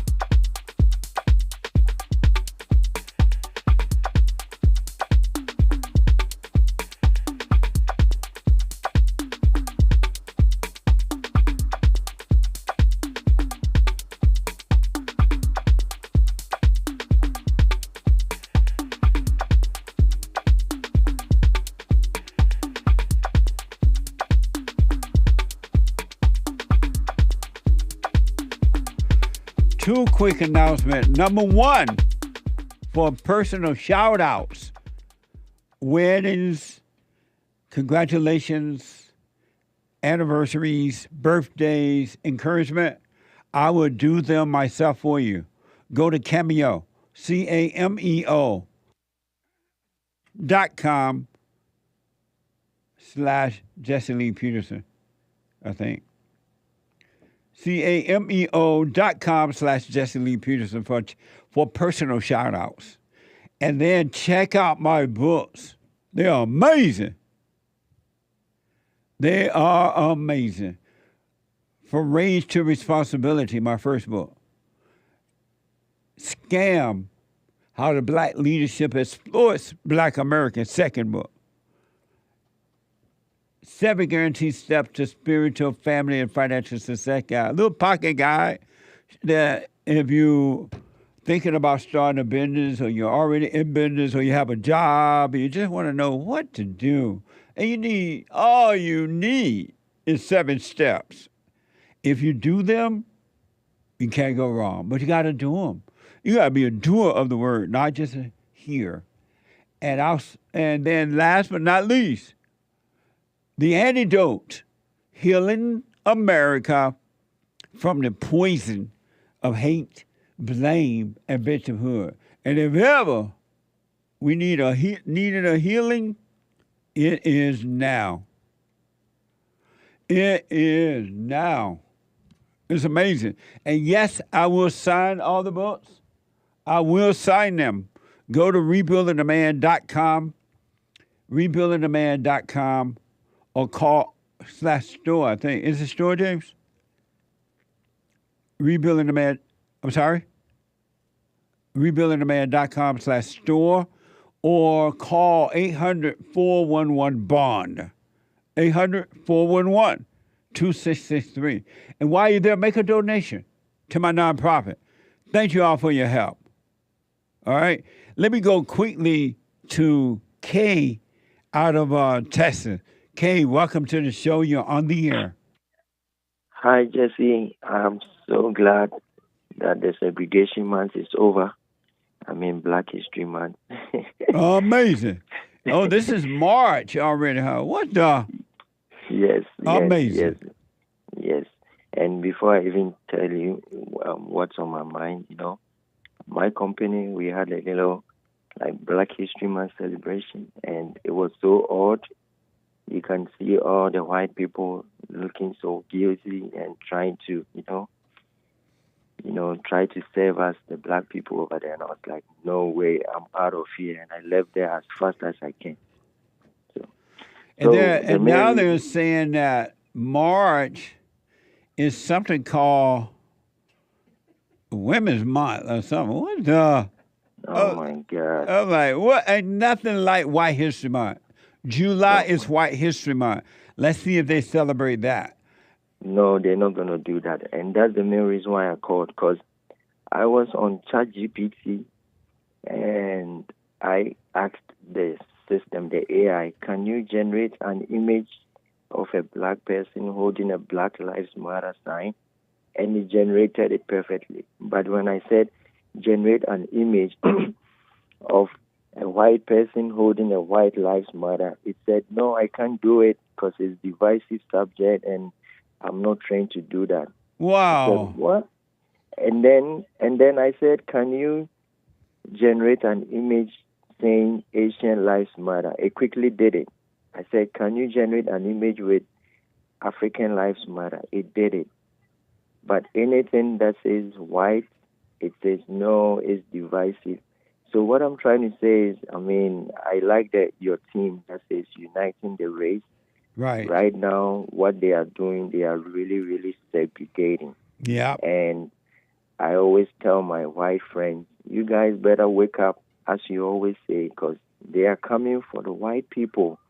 And as a black person, I'm originally from Africa, Ghana, and I'm like, we need to stand by our white friends because we are all the same. You know, we are all people, and we cannot stand. You know, we were all mad when they were treating the blacks badly, but now they are turning on upon the white folks, and it's not going to end well with how things are going. It is called divide and conquer. And, and you're right in that white people, and I've been warning whites for the last 30-something years, they better start speaking up, and so far they haven't, and things have only gotten worse. We should be United States of America, not divided state of America. It's not going to work as long as we're divided. Yes, and just to add to the thing that you always say, right now we have black leaders. I'm suggesting they start having white leaders to fight for them. Yep, absolutely, man. You're absolutely right. Amazing. Thank you, Kay. I appreciate it, buddy. I got to run, but thank you. That's amazing. Okay, thank you. God bless you for everything you're doing. You too, buddy. Thank you. Amazing. Isn't that a mess? 888-7753-773. David out of Oregon. David, welcome to the show. You're on the air. Hi, Jesse. Hey, David. How are you, sir? All is well. I'll make it pithy. Okay. Make it pithy. If you truly care about homeless people, then complain about the border instead of homeless people, because in my state of Oregon, they are using taxpayer dollars to build homeless shelters now. They're doing that down here in L.A. as well, man. Oh, I didn't know. I just received a letter yesterday. I was shocked. But only if you make more than $125,000. Yeah. Yeah, they're doing that in L.A. and they seem to be doing it. I know in New York, they're putting the illegal aliens up in AMAZIN hotels, so I'm told, and according to the reports. Can I say one more thing? Yes. I remember 10 years ago, I work in construction, and at first I would only see Mexicans mowing the lawn and maybe some framing. And then some years later, it was drywall and painting. And now they took the whole project. Amazing. They hate the American citizens, and they're using the illegal aliens for personal gain. It's all about that. It's not that they don't love the illegal aliens. They don't love the homeless people. They're using them to gain wealth and perceived power for themselves. My daddy always said, if you don't want to work, there's an illegal Mexican always ready to take your spot. Right. Amazing. Amazing, David. Thank you, man. I appreciate it. Yes, sir. I appreciate you guys. All right, buddy. That's amazing. They're doing it everywhere, David. Let me go to first time. That's a line, 888-7753-773. First time caller, Robert out of California. Robert, welcome to the show. You're on the air. Good morning, Jesse. Let me step out real quick. I'm over here at work. Anyway, so the reason why I'm calling because I want to ask you, where do you think that heaven is? Because I'm widowed and my wife passed away in 2021. And I just think, like, you know, I know kind of like what the Bible says, but it's not real clear. So where do you think heaven it could be? Is it a spiritual place? Is it like another planet, or what do you think? Well, heaven is inside of us and is above and is definitely spiritual. It's a spiritual place. Okay. So it's like another dimension that we can't fully understand? Absolutely. But what happens is when you overcome thoughts, you're never going to understand it as long as you live in that old nature of thoughts and feelings. But when you overcome thoughts, you're going to start to understand heaven. Okay. And so if you say that the ego is making the people do these bad things that we don't want to do, and I agree with that, but so does that mean that nobody ever goes to hell? No, everyone that believes thoughts, they're already in hell. Everyone that believes thoughts, period, are living in hell, and they are catching hell inside of them. So, like, when people, like, because I thought in the Bible it says, don't people, like, when they die, if they don't accept God and His Son Jesus, that they go to hell, or they can go to hell? Didn't it say something like that? Well, if they die without overcoming, without forgiving, so the heart can change from hate to love, if they die in those thoughts, if they die in anger, the same way they lived on earth, burning inside, they will continue that way after they leave their bodies. There is nowhere else to go because they're going to die in the same misery that they lived, and there's no way to overcome it. You have a chance to overcome it while you're living, but once you drop your body, you don't have a chance to overcome it. But then why does, in the Bible, doesn't it say that Jesus came to so that way that God, we can be back together with God? So, I mean, doesn't it say, let me see, that you know that I don't even know what to say. So anyway, Jesus came so we don't have to go to hell, but like for the people that don't believe in Jesus and God, that they might have to go to hell. I mean, isn't that what the Bible says? What happened? I know you don't believe in the Bible, but what happened is once you see that you're already in hell by paying attention to yourself inside, and you see this anger that you have, the worries, the fears, the jealousy, the envy, the strife, and no love, you see that you're already in hell. And once you go and forgive, God will forgive you and bring you out of hell right here on earth.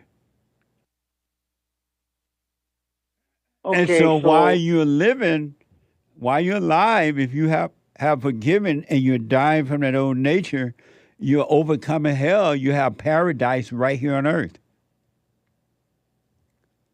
All right. So when I started listening to you about 6 months ago, right? I found you on YouTube. I was watching that Dr. Umar because I was crack up on the outrageous things he would say, and I seen you kind of like debating him. And I was like, man, who's this guy? Because like you say, when you hear something that's true, you're like, yeah, that's true. Right. And then I started looking into, okay, where can I see this guy talk? And then I started watching your show on YouTube, and then I've been watching it. I really like it and agree with everything you say. So I went to go forgive my mom, and but I forgot. I told her that I forgave her for ruining my childhood, for taking me to court, trying to take my kids from me on lies, and for like hating my wife and making all kinds of problems between us. And that I forgave her because it was a evil spirit that was in her that she didn't know what she was doing. And of course she said, you know, what are you talking about and all that. But I forgot the part where I was supposed to say that I was sorry for resenting her, right? Because like when I first started listening, it was always going hard on don't apologize. So what do you think about that? You did fine. As long as you saw that you need to forgive her, you don't have to use the exact words that I say. I'm just giving you an example.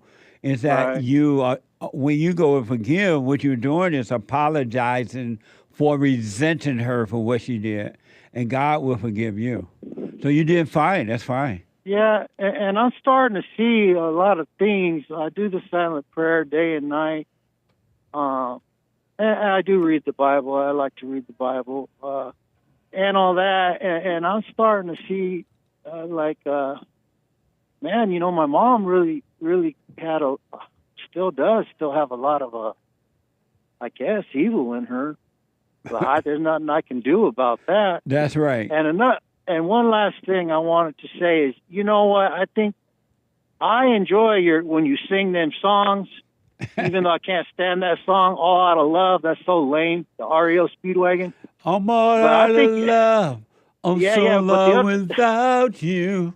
Oh, my God. You want to throw up. So now, come on, man. That's so weak for a man to think like that. But so anyway, I was hoping come on, man. If you get together with some of your guys and you need to cut an album, man, I'll buy it. All right. Sure. All right. We're working on that. All those good Christian remakes and all those ones you do. Yes. And you have like a little record. I think people will buy it because everybody loves you singing. Anyway, thanks for taking my call, man. I got to go back to work. You have a great day. Okay. Stay with the prayer, Robert, and watch your thoughts. All right. All right. Thank you. All right. Bye. Amazing. I'm all out of love. I'm so lost without you. I like that song. Oh, you do? Yeah. Hake like that song. It's so painful. So emotional. 888-775-3773. Sarah is out of North Carolina. Smile, Sarah. Go ahead and sing.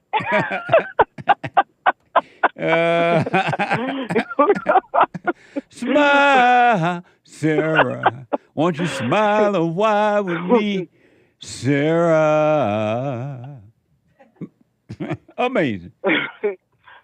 Well, Jesse, back in my fallen state, and I even tell my kids about this, but I went into law enforcement, and boy, I worked as a police officer, and it was so eye-opening about just the nature of women and also of men. But just to comment on your call the other day about the female police officers, you're absolutely correct. Most of them are smaller in stature, and we have reduced physical agility requirements, whereas the guys would have to do 12 pull-ups. We just have to do about 3, you know, and, yes.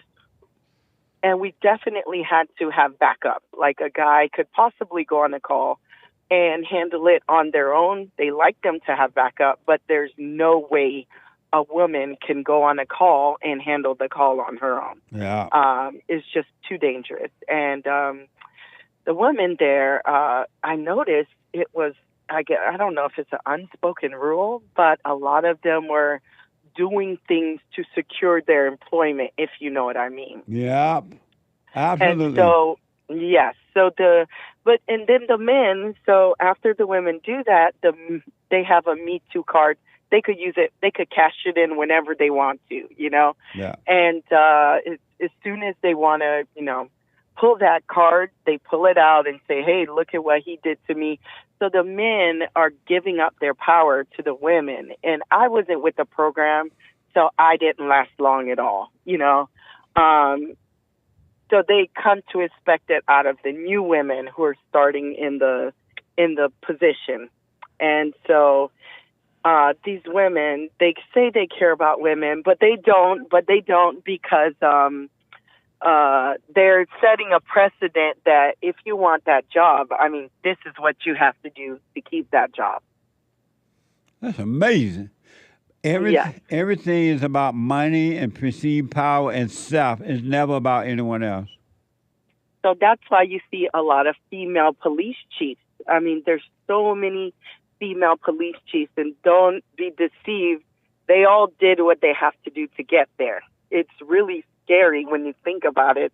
Like, these are now the leaders of the department, and they lead like mama, you know? They're just making excuses for the criminals as well. Like, they don't know what's going on. So many of the shootings, I would look at it and say, this is like justified shooting according to the handbook. And they would say, this is horrible. I can't believe this officer did that. They will be investigated, even though they know that the shooting is justified. And they make up all kind of mama programs, like we have to go to the community and love on these people. Amazing. And all of it is ridiculous. So there's no longer the strong arm of the law. You see a lot of more passive. Even the men who are promoted, are, you know, they're doing the same thing now, but more so the women. This is why we got to bring back the order of God in Christ, Christ in man, man of a woman, because women were not created to lead. It's just not in their nature. And when I look at my country, I tremble because I see that they're putting all these women in these so-called positions of power, and they're making sure that things are not going to be better or get better because they're putting the women there to make sure it doesn't happen. And when they survey the women don't even like women leadership. Right. We used to hate it when we had a new female supervisor. We know it's over, you know? Yeah, absolutely. Most people like male leadership because it's the natural way. Absolutely. Amazing call, Sarah. Thank you. You're welcome. And I'm glad you got out of there. Yes. Praise the God. Now I'm home with my kids, and I love it. I would never want to live that way ever. Right on. That's nice. That's amazing. Thank you, Sarah. You're welcome. Bye-bye. Bye now. Amazing. Super chat. Super chat. Super chats. Over on. Huh? You jump. You scared me. Charlotte bought our coffee because of the attack on white people. Jewish Americans who were clearly considered white before are trying to separate themselves from being called white. Some Italians are doing the same. What a shame. And that's what's happening? That's what she says. Or I wonder she or if that he. really happening. And so now that the attack is on the whites, the white Jews want to make sure that y'all know they're Jews and not whites. Oh, yeah, of course. I can see that. Maybe that happened. Yep. Yeah. Amazing. Thank you. Stan69 with a diamond. Y'all didn't read my message yesterday. What the? Question mark, exclamation mark. My bag. If you indeed gave a diamond or a Ninjagini or a Ninjet, Stan69, I didn't apparently see it, so I missed it. Make sure you screenshot your diamonds and other things over on DLive because DLive doesn't keep a record. So yeah, I didn't see it either. Amazing. Sorry about that. Thank you. Yeah, apologies. Yeah. Aries, we like your super chats. Aries 1 gave a diamond. Thank you. No message. Thank you. Hold that. All right. I got to take a break. 1 more hour to go. 1 more hour to go. When I come back, we're going to finish the super chats and get right back to the callers. Hake is coming in with hate news, not the fake news, but the hate news. And I'll be back in a moment.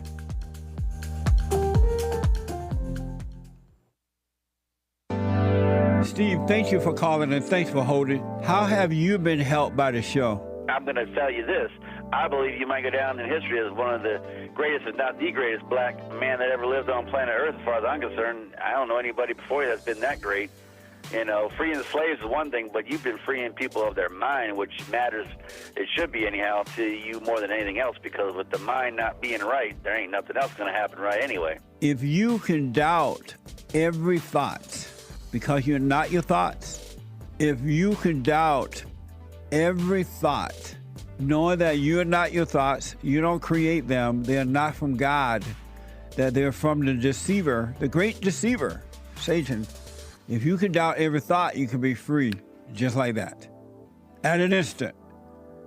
Bring every thought into captivity. It's so amazing.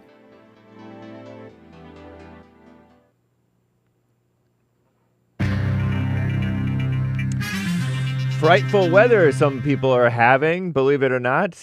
It's okay over here. Getting a little bit of rain and over the weekend. Pro-life propaganda is controversial, per the ladies at the Skim. Not abortion, though. Not pro-abortion propaganda. And there's a little China virus update, and the Injustice Department is going after Boeing. This is the end of hour 2 of the Jesse Lee Peterson Show. It is Friday, March 1st, the first of the month. Rent's due 2024 AED, or send in your mortgage or whatever. Or collect if you're an owner. Nice.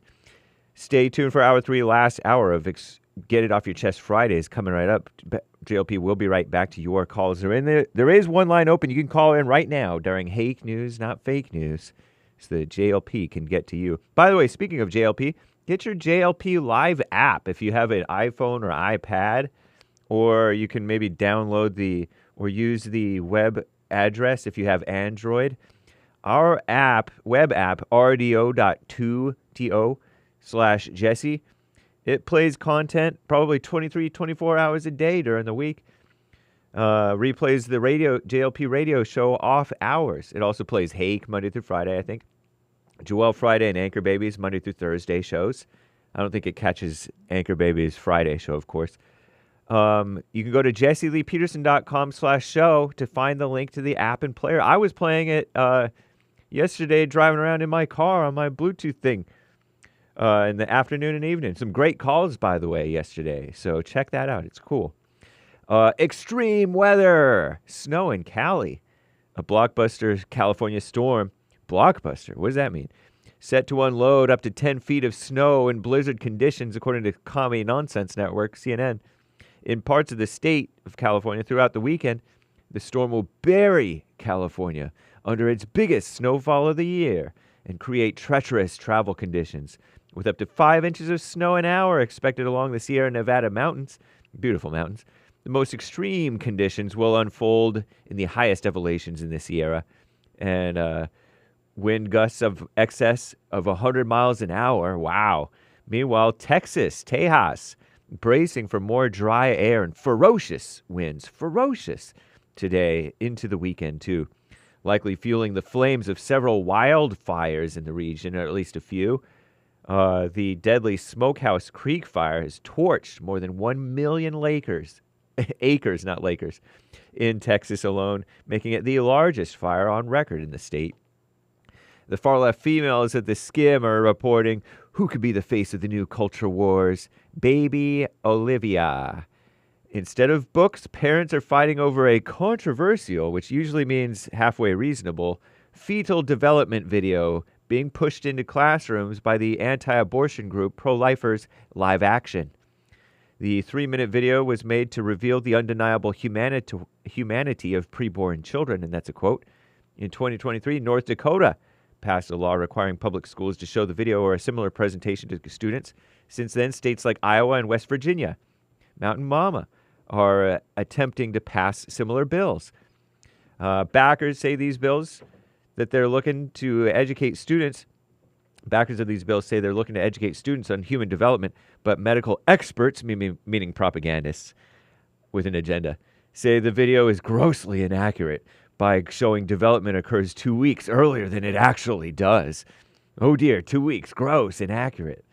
It's leading to concerns that this will mold the next generation to oppose abortion without the proper facts, say the far-left females at the Skim. What a mess, huh? Around 98% of the United States population has some kind of immunity to COVID-19, the global homo word for the China virus, whether from infection, prior infection, vaccination, or both. So-called vaccination, right? According to this scared woman-led CDC. Unchristian people, by the way. Health experts, and you know experts means propagandists, say this only gives some protection against the infection of severe disease, of course. In response, the scared woman-led CDC this week recommended people aged 65 and over get an additional dose of the China virus vax. Are they in bed with these vax companies? I don't know. What doesn't matter. The current China virus vax, updated last fall, is considered highly effective, they say, and may cut your chances of certain things. Who knows? I'm James Hake. Now back to JLP, Hour 3.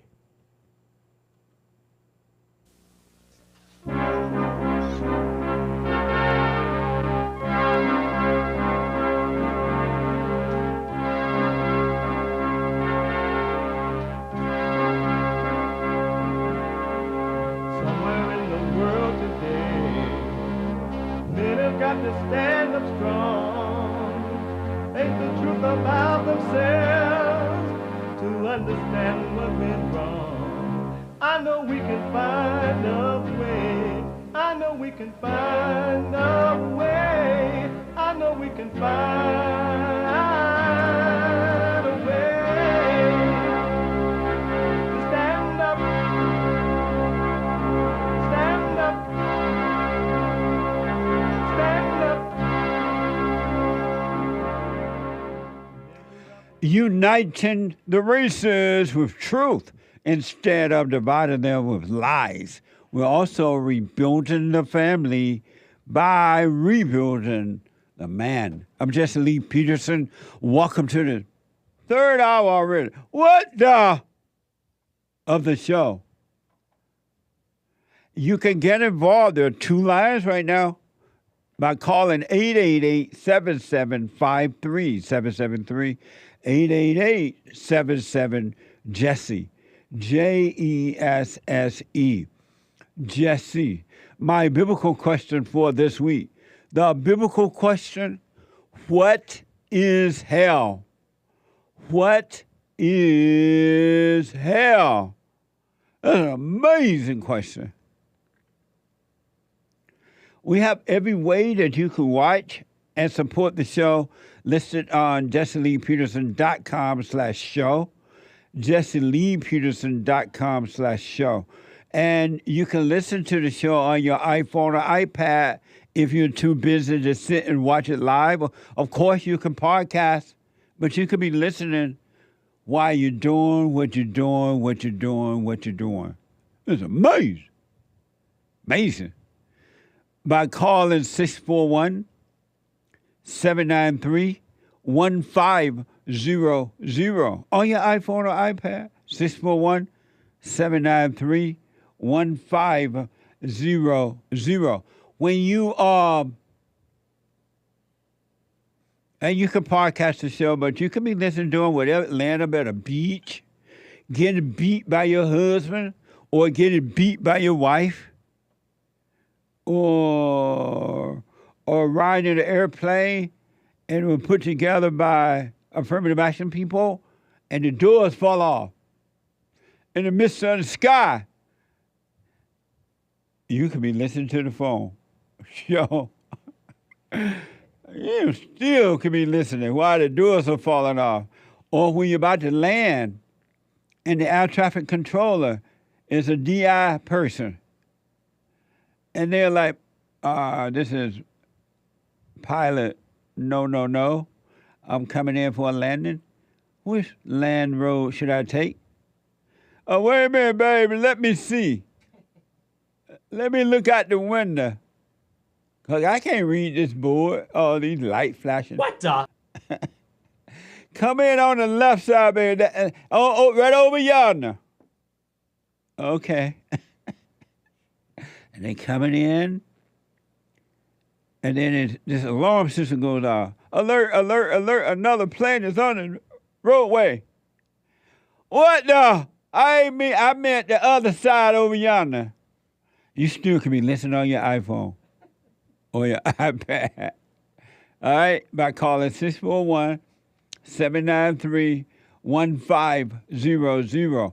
Follow us on social media. Jesse Lee Peterson on Instagram, JLP Talk on X, and subscribe and follow JLP Radio Network on YouTube and Instagram. Isn't that amazing?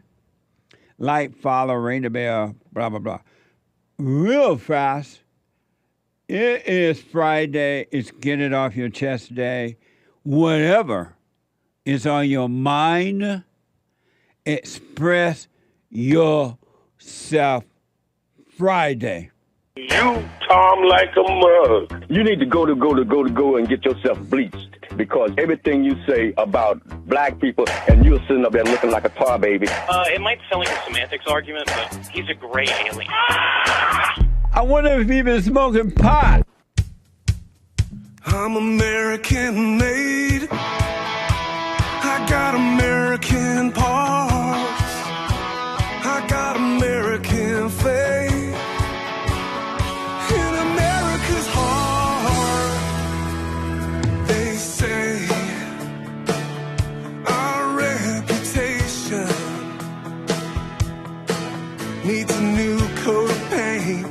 a delicate melody. But I say I like the bruises, 'cause a melody don't mean a thing if we don't have the strength to sing. And I won't be made to ever feel ashamed that I'm American made. I got American parts. I got American faith in America's heart. Go on, raise the flag. I got stars in my eyes. Amazing. Andrew Breitbart, 1969 to 2012. Andrew expired 12 years ago today. Isn't that amazing? From Breitbart. Andrew Breitbart passed 12 years ago today. May his soul continues to rest in peace. I knew him. I watched his work, and Andrew was something else. He was one white man who was not afraid, that's for sure. And Andrew died a very interesting death. It was all of a sudden something happened, kind of weird. But may his soul rest in peace. He expired 12 years ago today. A tough guy. Took names and kicked butts. Amazing. Anyway, Hake, let's finish those super chats we started. That was a very nice, Sean. That's very nice. Contribute. Is that what you call it? To Andrew. Tribute. Tribute to Andrew. Contribute, but tribute to Andrew. I like that. Yep. That was amazing. Thank you, Sean. My producer put that together. Aries 1 gave another diamond. No message. Thank you. Thank Aries you. 1, as always. Yeah. Evgeny Crosby with a diamond. Joe Biden went to the border looking for Ashley. Joe Biden, you can't hide. Amazing. He's so old and feeble. I know. Stephen Hall gave a coffee. Happy Friday to the JLP show. Forgave my mother yesterday and opened up that conversation. She reciprocated and forgave my father.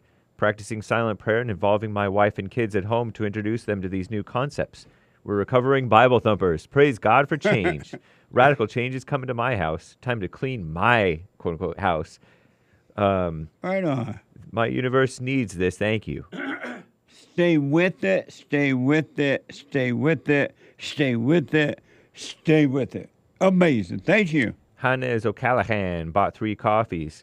With every day and situation, I see the evidence and truth of letting go and everything working out by itself. Now I question why I still sometimes fall for the thoughts, but even now, it is getting easier to let go of these also. Yeah. Getting a new, better paying job, survived a severe car crash without injury, getting a new car myself instead of my old one, and so much more. Only because I'm letting go, I can face it all. Thank you, Jesse. Sorry for the unpithiness, crazy face emoji. Stay with it.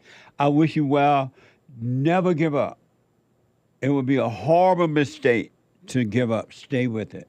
Amazing. Thank you. Someone asks, what obligation do wives have regarding intimacy with our husbands?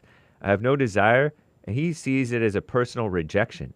He does not want to overcome. I love my husband, and see, he does indeed worship me, which is why I've told him that he should get over his need for me in that way. He doesn't see it. It's one source of contention in our marriage. I feel conflicted between obedience to my husband, knowing that is what keeps drawing him in. I would want to know why you have no desire for it, because the purpose of marriage is to make babies, and it's not normal not to have any desire for the sex. So I don't know. I can't respond because I don't understand why you don't have a desire. Amazing. Thank you. You could call for counseling. Yeah. We have best counseling service on this side of heaven by phone, Skype, or walk-in. Go to rebuildingtheman.com rebuildingtheman.com or call 800-411-BOND for appointment. Thank you.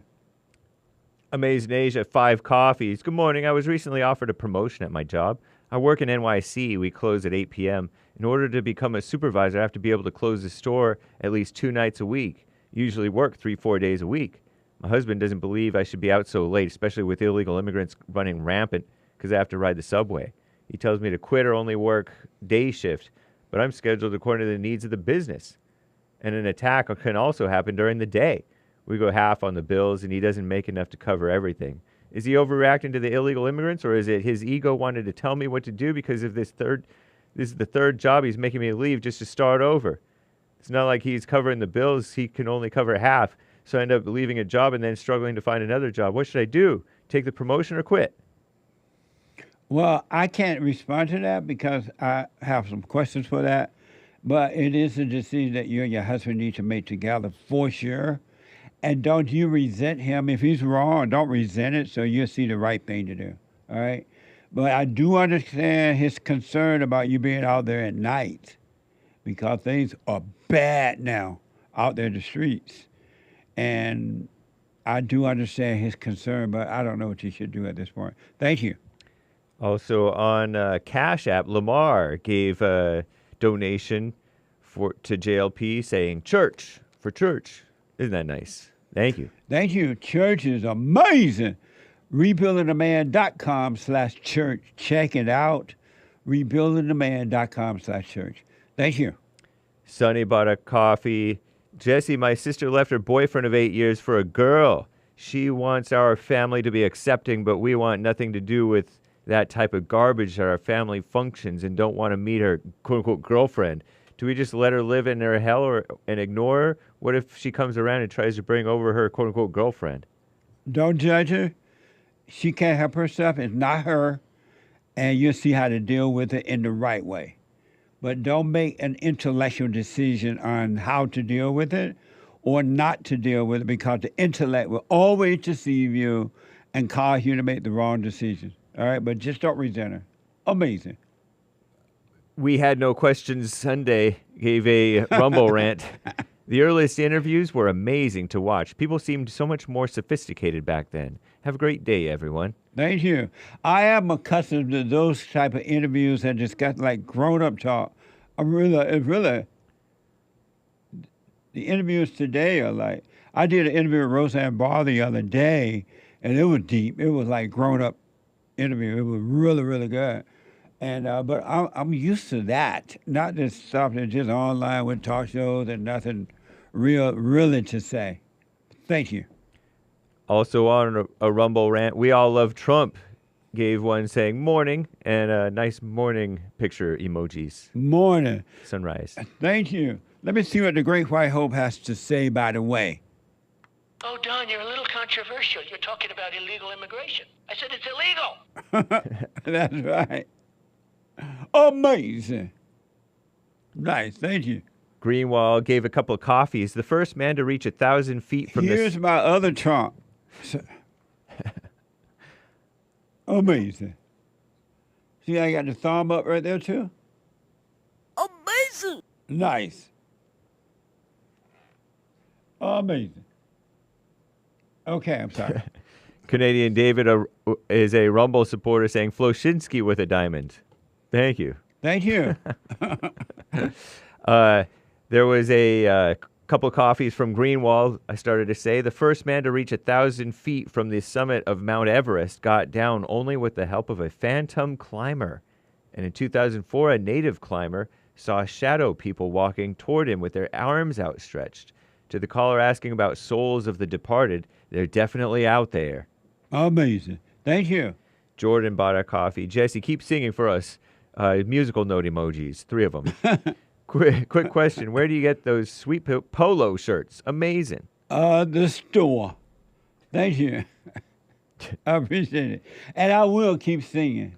I got a song in my heart. Amazing. Thank you. Space is Fake bought 3 coffees. Hey, Jesse, shout out to the Cozy Plus crew.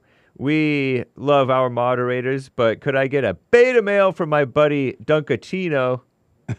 But I don't know Duncan Chino, but according to your buddy, Duncan Chino, but Spaces Fake says Dunkachino is a beta, but Dunkachino is a moderator over on cozy.tv/JLP. Well, Christ is king. Nice. Thank you. Beta! Someone bought a coffee. You can hear Joelle laughing in that drop. Someone bought a coffee, adding on to the intimacy question. We are beyond baby making years. We're in our 60s.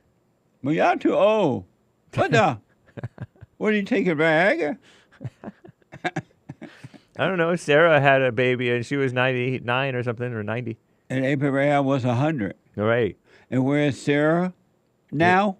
In heaven. And where is Abraham now? In Abraham's bosom. I rest my case. Nice. But if you're 60, that means he might be a little older, right? Right. Go on, lay up and just fake it. he ain't gonna last that long.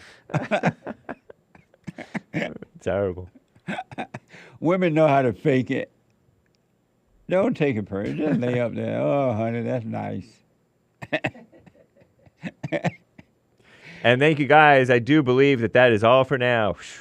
Thank you all. I appreciate it. Oh, yeah, Mike Young says, hey, Jesse, I'm like a Christmas Story, the movie, when I triple dog tremble when I see planes in the air flying, and I hope that they didn't crash because now we have a bunch of,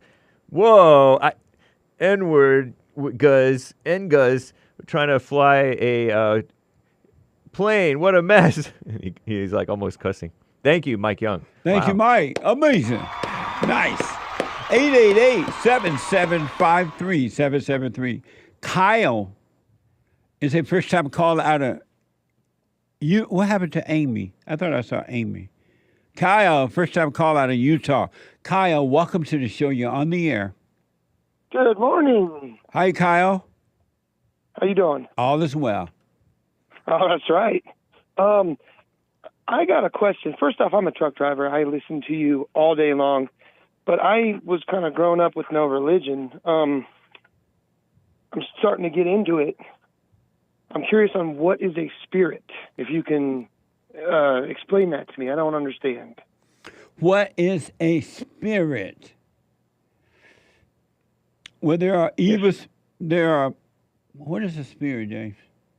I don't know. I know what it is, but I don't know how to describe it right now. That's kind of where I'm at. I don't even know where to even go about looking that up. Go ahead, Hake. Well, I feel like, and I don't know, but I feel like I pick up on people's spirit.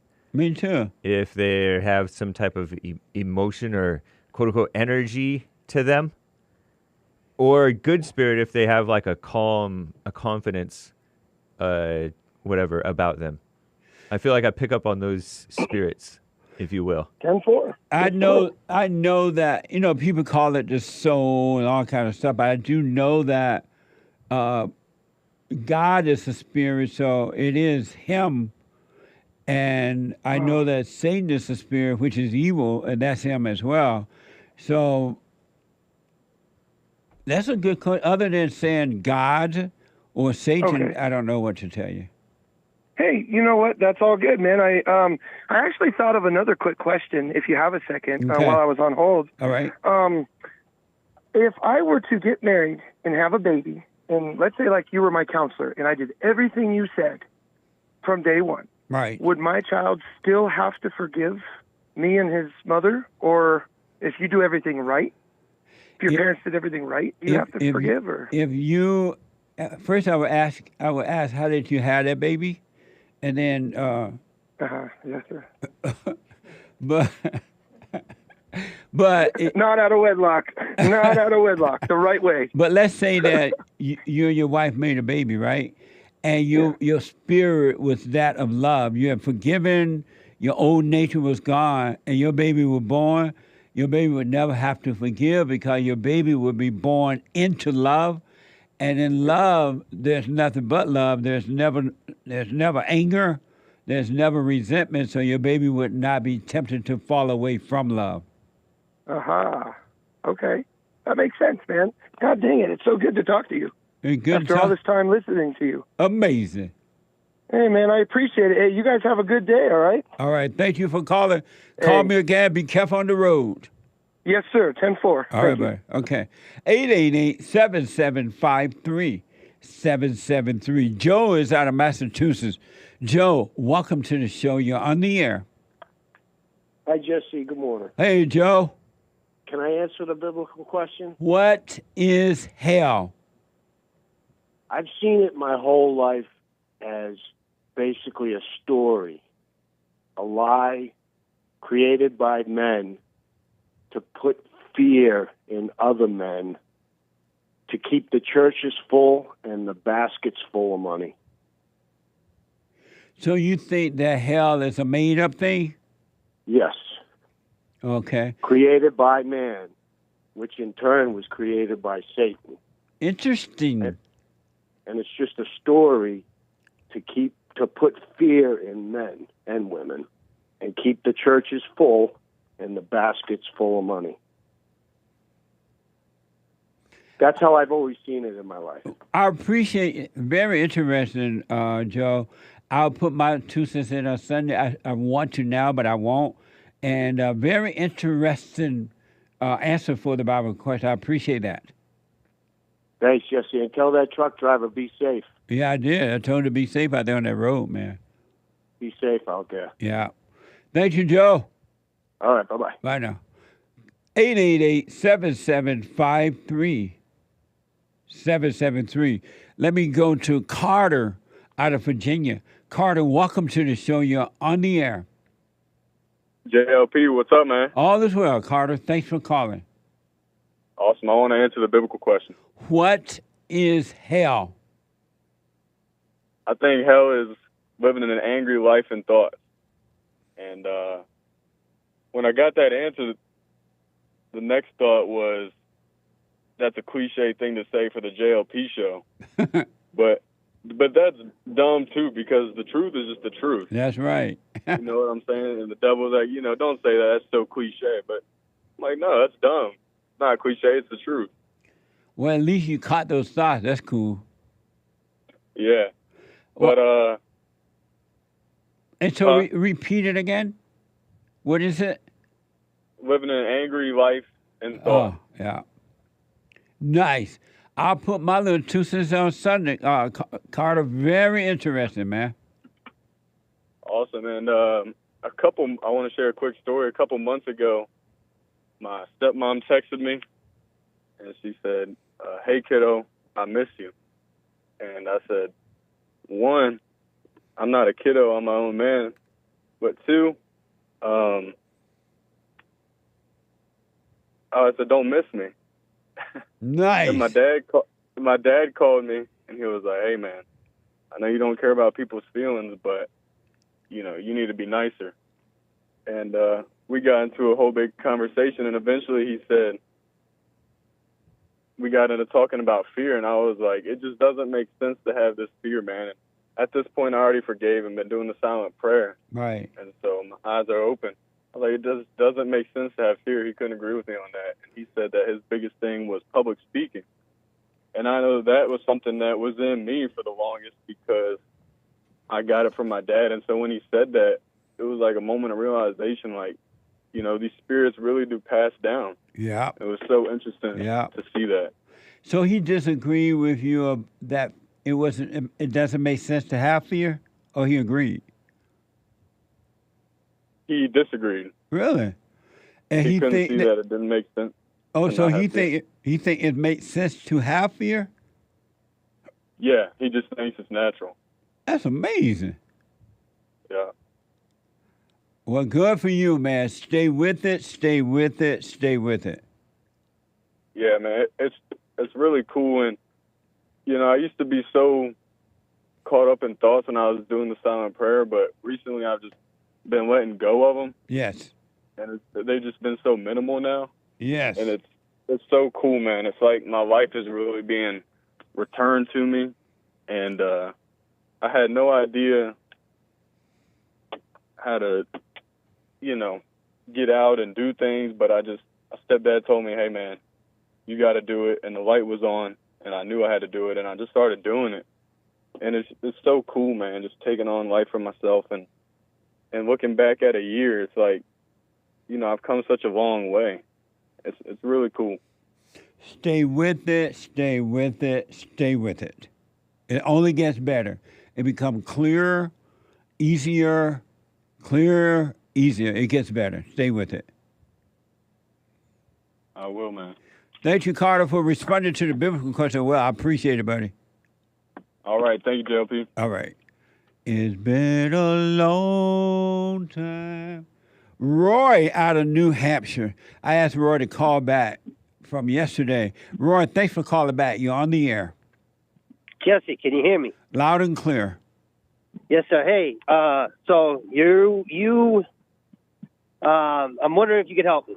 I'm 36 years old. I have no wife. I have no kids. And I've been praying, and I want to know, like, what I'm supposed to do with my life. Why am I here? Will I get married? Will I have kids? You know, and I asked God, like, you know, God, I want to get married and I want to have kids. And, you know, I've lived a good life, and I just want to know what to do next. And when you ask God what to do, what do you say? I don't know. I don't get a definitive answer. I don't get a solid answer. I don't know. And when you said to God, I want to get married, I want to have kids, did he go, what the? I don't know. Because that's what I asked myself, like, you know, why am I here? You know, I try to help people. You know, I saved somebody's life last year from an overdose. And I try to help out in the community, but like I feel like the next step in my life would be to get married and to have kids. Why do you feel that way? Why do you want to get married and have kids? Because that's what my father did, his father did, my grandfather, and so on. And why do you want it? I don't know. I feel like it's just ingrained in me to do that. Like I feel like I have to do that. And what's that feeling like? Describe that feeling. Well, I imagine, like, I would daydream that I have a wife and kids, and it's a good feeling. And do you daydream about the hell that come with it? I'm willing to sacrifice. I'll sacrifice for the greater good, you know, for like a wife and kids. But having wife and kids and catching hell is not a greater good. That's evil. You think so? 100%. So then, what are you telling me I should do, boss? The reason you're on earth is to overcome hell. You got to overcome. You got to overcome all what you think you want, what you think you need. You got to overcome all thoughts. Your purpose on earth is to overcome hell, not to get married and have children, because all you're going to do is catch more hell if you haven't already overcome hell before you get married.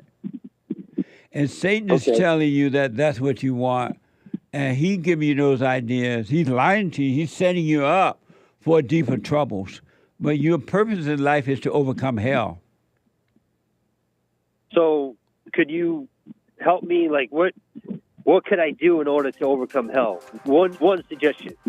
Get to know yourself. Number one, you got to see the hell that's in you, the anger, the fear, the loneliness, the desires and things like that. You got to see that is hell. And then you got to go forgive your mother because you got that from her. And then forgive your father for not protecting you from the hell that's in your mother. Yeah. Hold on. My father passed away. Hold on, Roy. Hold on. The treasure chest is now open on D-Live. A quick break. Back in a moment. My producer has something that is amazing I want to share with you as well. Back in a moment.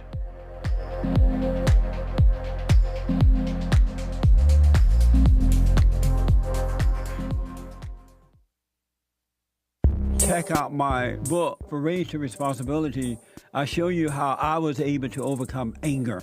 The spirit of anger was taken away from me. I had it.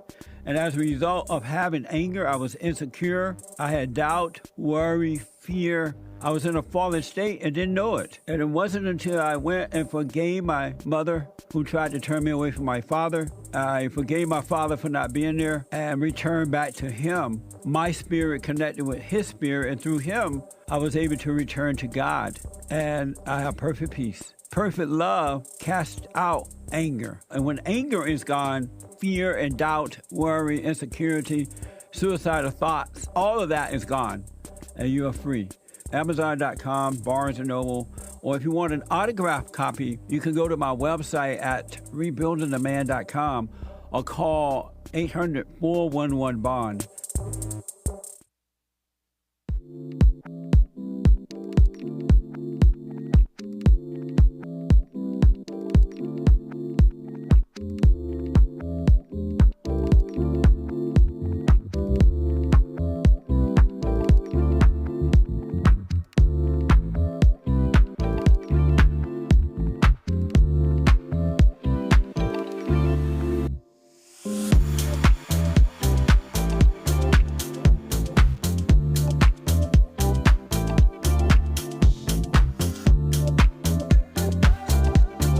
Okay.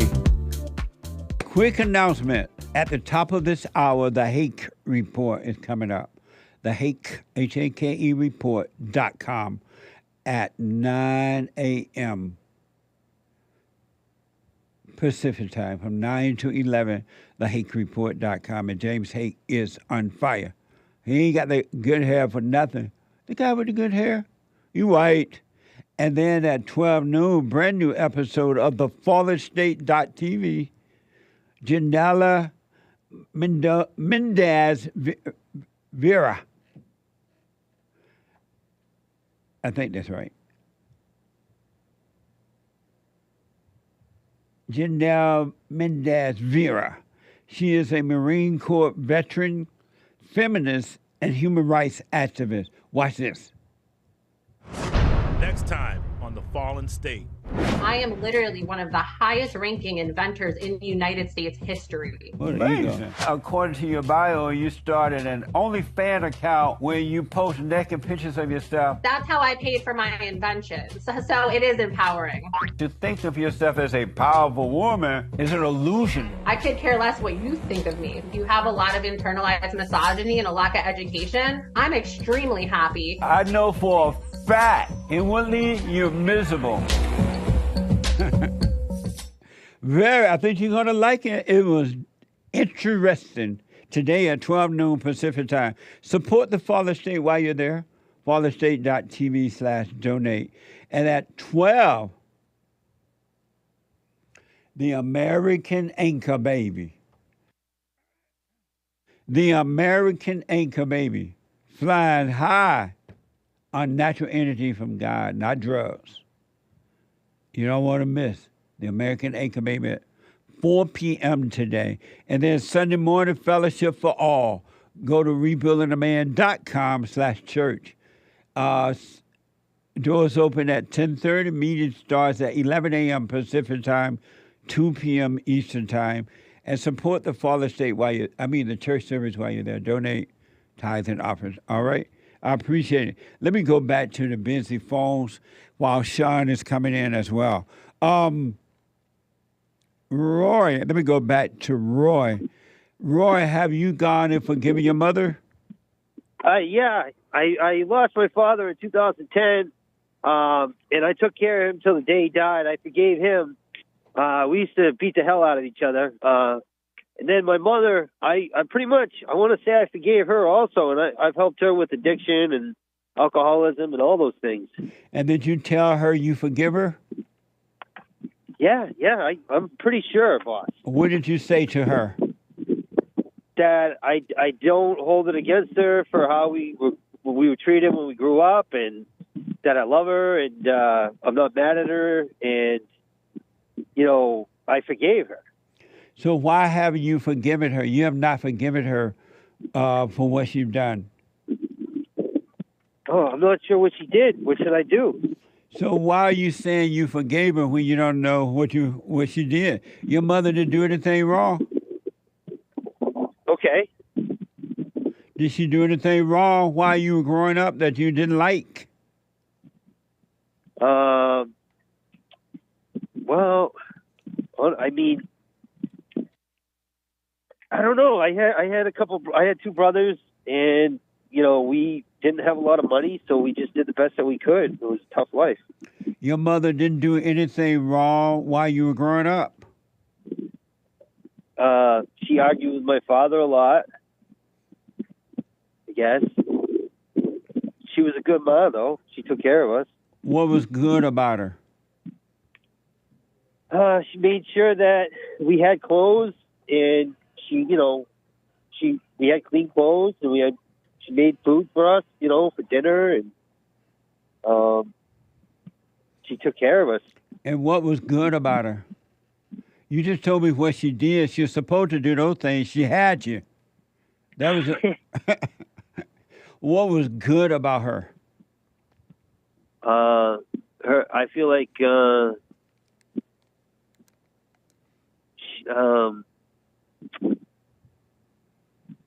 was good about my mother?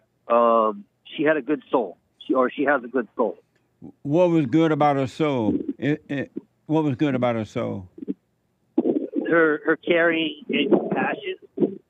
When you ask her why she always argued with your father, what did she say? Because he was a drunk. So if she had a good soul, would she have been arguing with him because he was a drunk?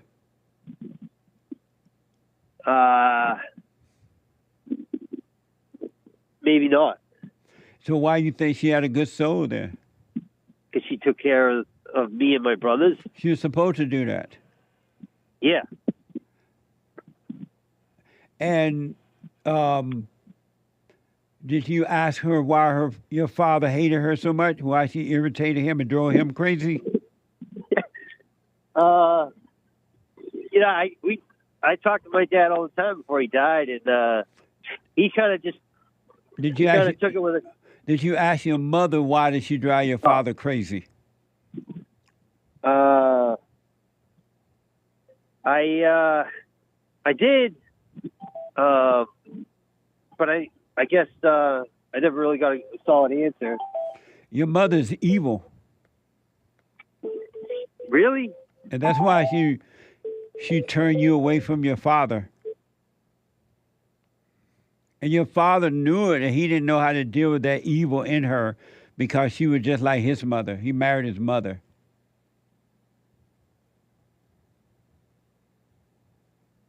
And you see your father through your mother's eyes, not your own eyes.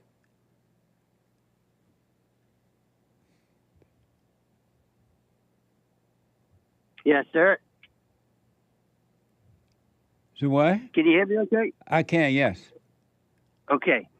So here's what I recommend for now, Roy. You heard me talk about the silent prayer, right? Yeah, I heard about it. Have you tried it yet?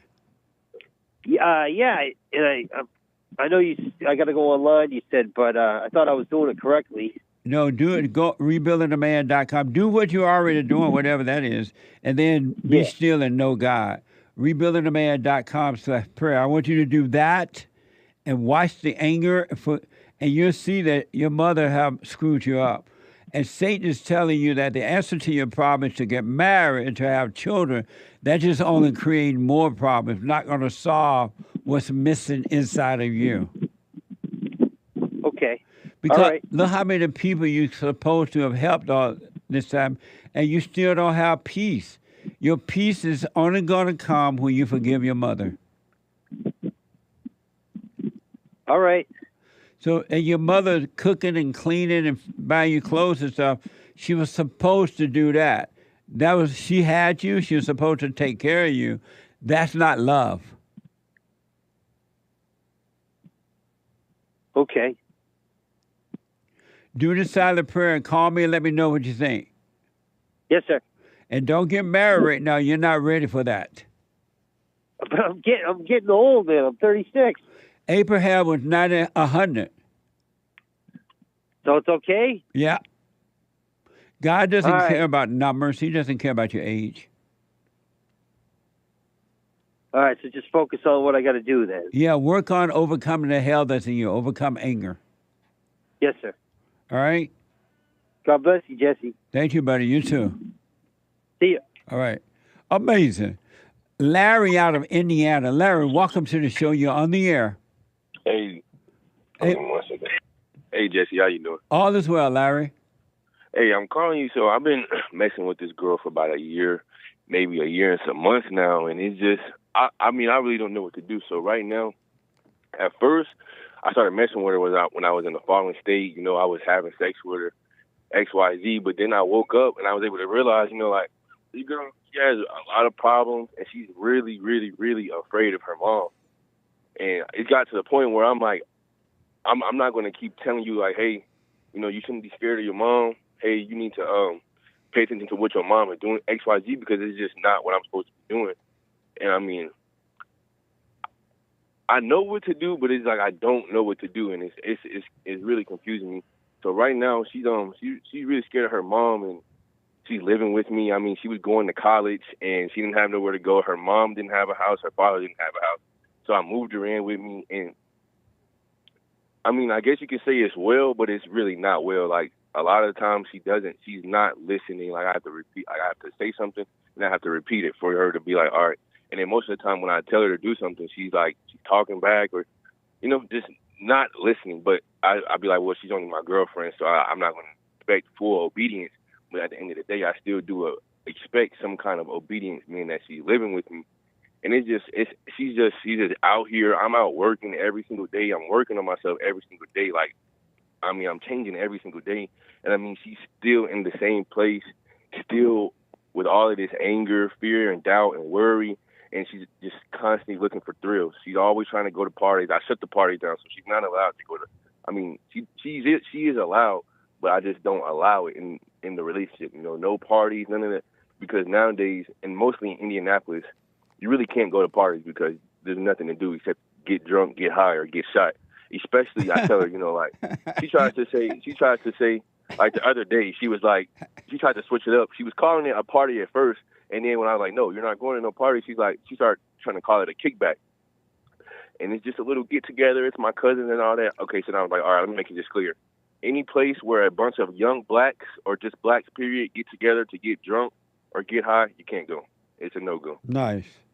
And she, I mean, this is the thing, like, sometimes she understands and she says, okay, well, you know, it's just going to take time. I'm not going to be able to see things how you see them overnight. And then I have family members, like, even my dad telling me, you know, like, you may have to just show her the right way to go. But my thing is, you know, when she's not listening, when she's nagging and complaining about anything, and I mean, a lot of the times she never condemns herself like, hey, what I'm doing is wrong. Or, you know, it's just like, I'm not doing that. How old are you? I'm only 18. You're 18? Yeah. And how old is she? She's 19. And you have your own house and everything at 18? Yeah. So your question for me is what? What should I be? I have my dad, sisters, people telling me, you know, like, and even she sometimes says it like, hey, I'm not going to get it overnight. It's going to take time for me to know, for me to be able to see things the way you see it, and to be able to work on myself and fix my anger and my attitude over. So my question is, should I be molding her or showing her the right way and just dealing with the nagging and the complaining? Because when she does it, I'm just like, hey, you need to look at yourself right now. You look kind of stupid. You're mad over nothing.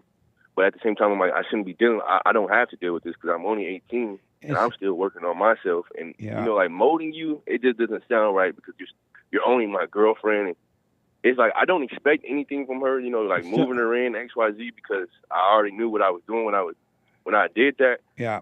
But I don't know about all this nagging and complaining and so your question is what? So the question is, should I be molding her and just, you know, keep dealing? Because when I deal with it, I don't mind dealing with it. But do I have to? Because it'd be sometimes where I'd be like, I'm good. Like, I'm about to just get out of this relationship because I don't want to deal with it. Larry. Yeah. Dump her today.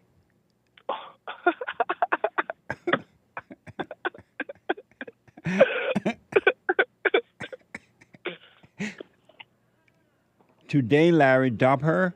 Send her back home to mama or dad, wherever she want to go. You're 18 years old. You should just work on yourself right now. And if God meant for you to have a wife, he would send one to you that will obey you. You cannot mold another person. Only God can change the person. We can't even change ourselves. You're wasting your time. You owe her nothing. Ship her back home. Today, Larry, not tomorrow. Today. Okay. Because Today, she I'm will. actually about to. She will. I'm gonna do it. She will destroy you if you don't. Yeah, I've been noticing that. Like when she doesn't listen, and I'm just getting to the point where I'm like, I really can't trust you because she still has anger. So I know Right. I really can't trust her.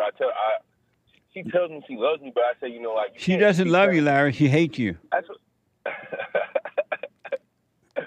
I tell her because she'll get mad about something, and then she'll just completely change. I'll be like, No, she has no love at all. She only has hate. You're too young to be putting up with that. You need to work on you. Do the silent prayer. Don't listen to those people tell you to put up with the devil. Ship that girl back home today.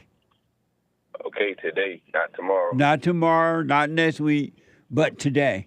Don't argue with her. Don't fight with her. Don't convince her. Just tell her it's over. She got to go today. There's absolutely no way at all this relationship will work. No. It ain't going to never work. First of all, you're doing it the wrong way. She shouldn't be living with you, period.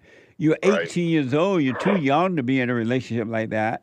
You date, but don't be in a relationship. You just deal with them, but don't spend your money on them. Don't be into that, right? And you can date, but don't spend money on them. Don't move them in. Don't live with them. And continue to seek the kingdom of God, and He will add everything to you. But you ship her home today. You can't help her. Gotcha. And don't argue with her. Tell her, no, you got to go. And if your folks like, oh, be patient, tell them to marry her. Okay, yeah, and that's another thing. I got 2 dogs, and one of the dogs, it's like one dog is mine, one dog is Come hers. back to your phone. Hold on. There's a lot of stuff in the house. Like we got 2 dogs. There's a boy dog and a girl dog. So I really don't want her to take the dog, but like she's very petty. So she's gonna go in the house. She's gonna take. A lot of the stuff she has in there. If I don't want her to take the dog, and she still takes the dog, should I go after the dog, or should I just be like? Because I know that if I go after let the her dog, have the dog, the cat. let her have the dog. Let her have her clothes, the dog, the cat. Don't be attached to that, but get her out of your house. Get her away from you because she will destroy you.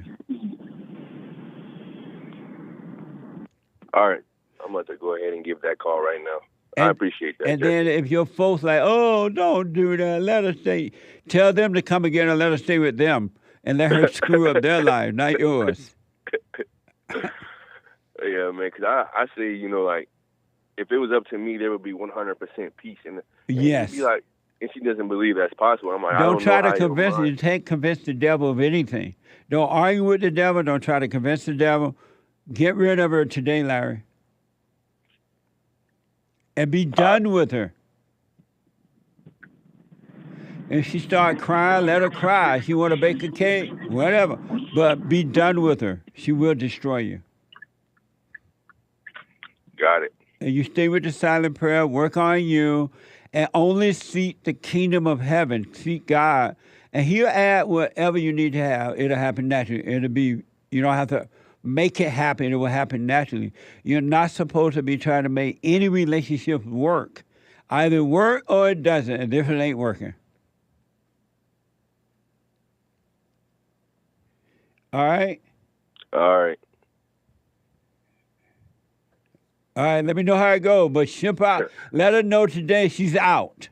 All right, I got you. I'm going to call you back, let you know how it goes. Does she have a key to the house? Yeah. Oh, yeah, that's another thing. She has a key to the house, and she doesn't... Put a new lock on before you let her know she's going. So I'm working right now, so I don't get off until 10. So do I go and get a lock and tell her later on tonight? Because I want to call her right now and let her know, like, hey, so she can go ahead and start getting her stuff out. And then while I'm working, she get all, and then I come home, and then I come home to an empty house. That'd be nice. Okay, you can do it that way if you think she gonna be so angry. I'm not sure she would do it. Is she on any of your bank accounts or anything? Oh, yeah, no, not at all. Yeah, don't have on your accounts or anything, all right? Yeah. But here's so what I she- recommend. Are you off tomorrow, Saturday? Yeah, Saturday, yeah. Okay, here's what I recommend. Hang in there for today, since you're at work already. In the morning, tomorrow morning, get up and go buy a lock. Put the lock on, change the lock, and then tell her she got to go. All right. That way you'll be home, so you make sure she don't steal stuff and break stuff. Right. And if she start breaking stuff, call the police and have her arrested. Okay. All right? All right, I got you. I'm going to call you on Monday, let you know how it went. All right, and don't overreact to anybody else overreacting to it. Yes, sir. All right, but I wish you well. All right, wish you as well. Thank you. Amazing. My producer, Sean, told me about amazing thought he realized about thoughts. Yeah.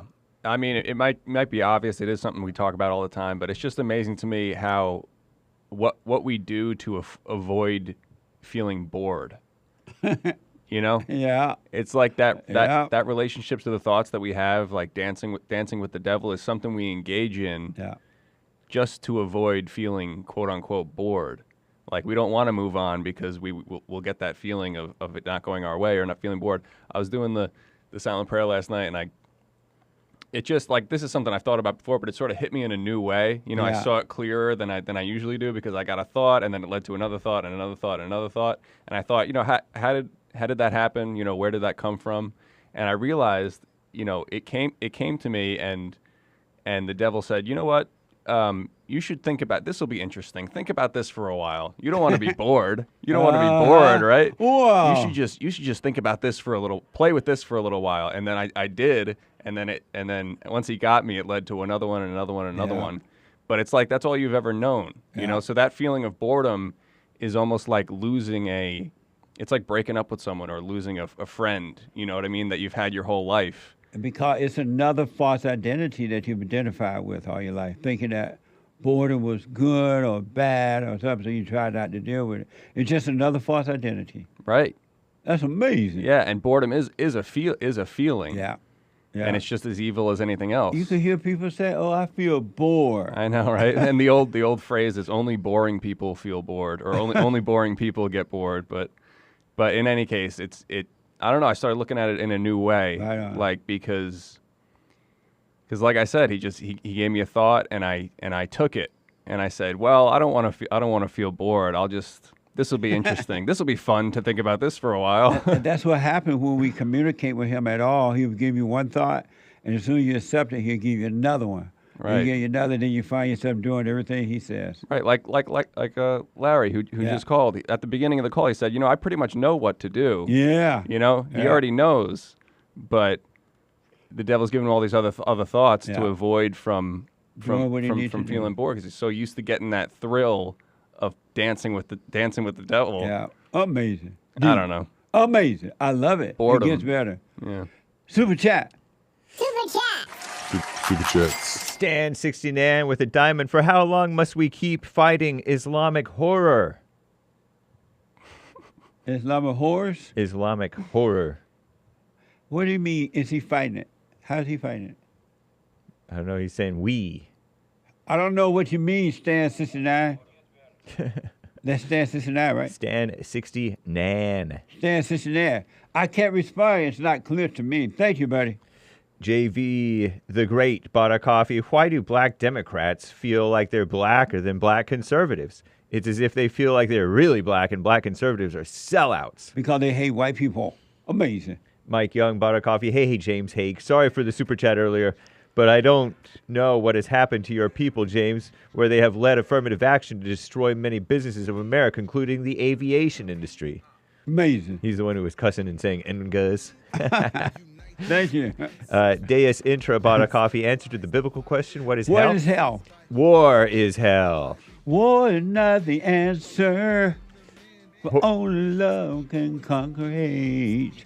Amazing. Thank you. I'll put my 2 cents Sunday. Horrors of Cody bought a Rumble rant on Jesse. You gotta know how to rumble. Jesse, I've been crying all morning to your videos. I wish you could come up to Massachusetts and wake these fools up. It's pure insanity. Enjoy your day. Thank you. I appreciate that. Shout out to Aries1, Stan69, WD41, Evgeny Crosby, and the rest of you guys over the D-Live crew for the support. And thanks, guys. I do believe that that's all for now. Thank you all. Thank you all. Amazing. That is an interesting thing you said about the boredom you see now. And that's what happens if you stay with it. You learn more wisdom comes about things that he had done. Yeah, every thought is like a little thrill. Yeah. No matter what it is. Yeah. All for the thrill of it. Amazing. I am so out of time. The Hake Report is coming up now. The Hake Report.com from 9 to 11. Then at 12 noon, the Fallen State, brand new episode. At 4 p.m., the American Anchor Baby, this Sunday morning meeting. Joel, I just saw your note. Larry, Joel asked me to remind you, don't have sex with that girl again. It'll keep you there. No more sex. Stay away from it. It's a drug. All right? Okay. Tyler, first-time caller. Joel out of Oklahoma. Kurt out of California. James out of California. I am so out of time. The Hake Report coming up now. Get on that straight and narrow path and stay there. Just stay there, stay there, stay there, stay there. No matter what situation comes, stay there. All right, I'll see you on Sunday at 11 a.m. Pacific time, 2 p.m. Eastern time. RebuildingTheMan.com. RebuildingTheMan.com/church. Take care, y'all. Amazing week. And thank you for your support, super chats and everything. Thank you. Amazing.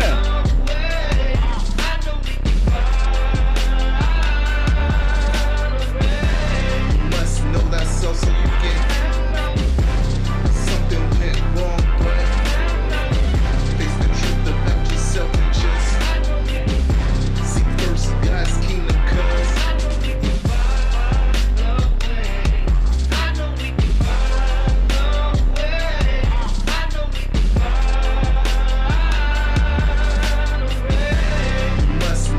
so you can. Something went wrong, but face the truth about yourself and just seek first God's kingdom, cause I know we can find a way.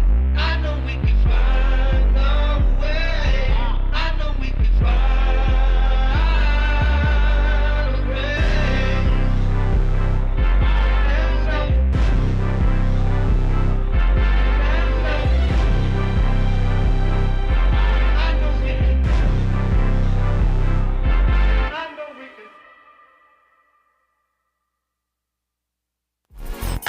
So, here's what I recommend. I invite you to download my silent prayer, and I want you to start doing it. You just download it, get the points of how to do it, and then after a while, you just do it on your own. It's going to point you in the right direction that your life will be returned to you from God. He will give you your life back, because anyone and all people who has anger, they're not themselves. You are the person that you are angry at. That's why it's so important to get to know yourself so that you can see who you're angry at. And if you're doing the hooping and hollering prayers and things like that, some people get up, oh, praise the Lord, hoop and holler, bless my mama, bless my daddy. Continue to do it. Do both. You will see if you want to stay with the hooping and hollering, or do you want to be still and know God. So my gift to you, no charge, at rebuildingtheman.com/church.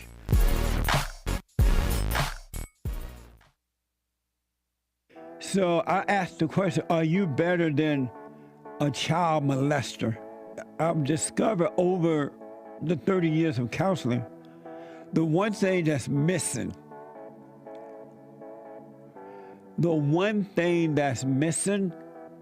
and I think because it's not taught in the homes or talked about, we don't have examples of it, right, is love.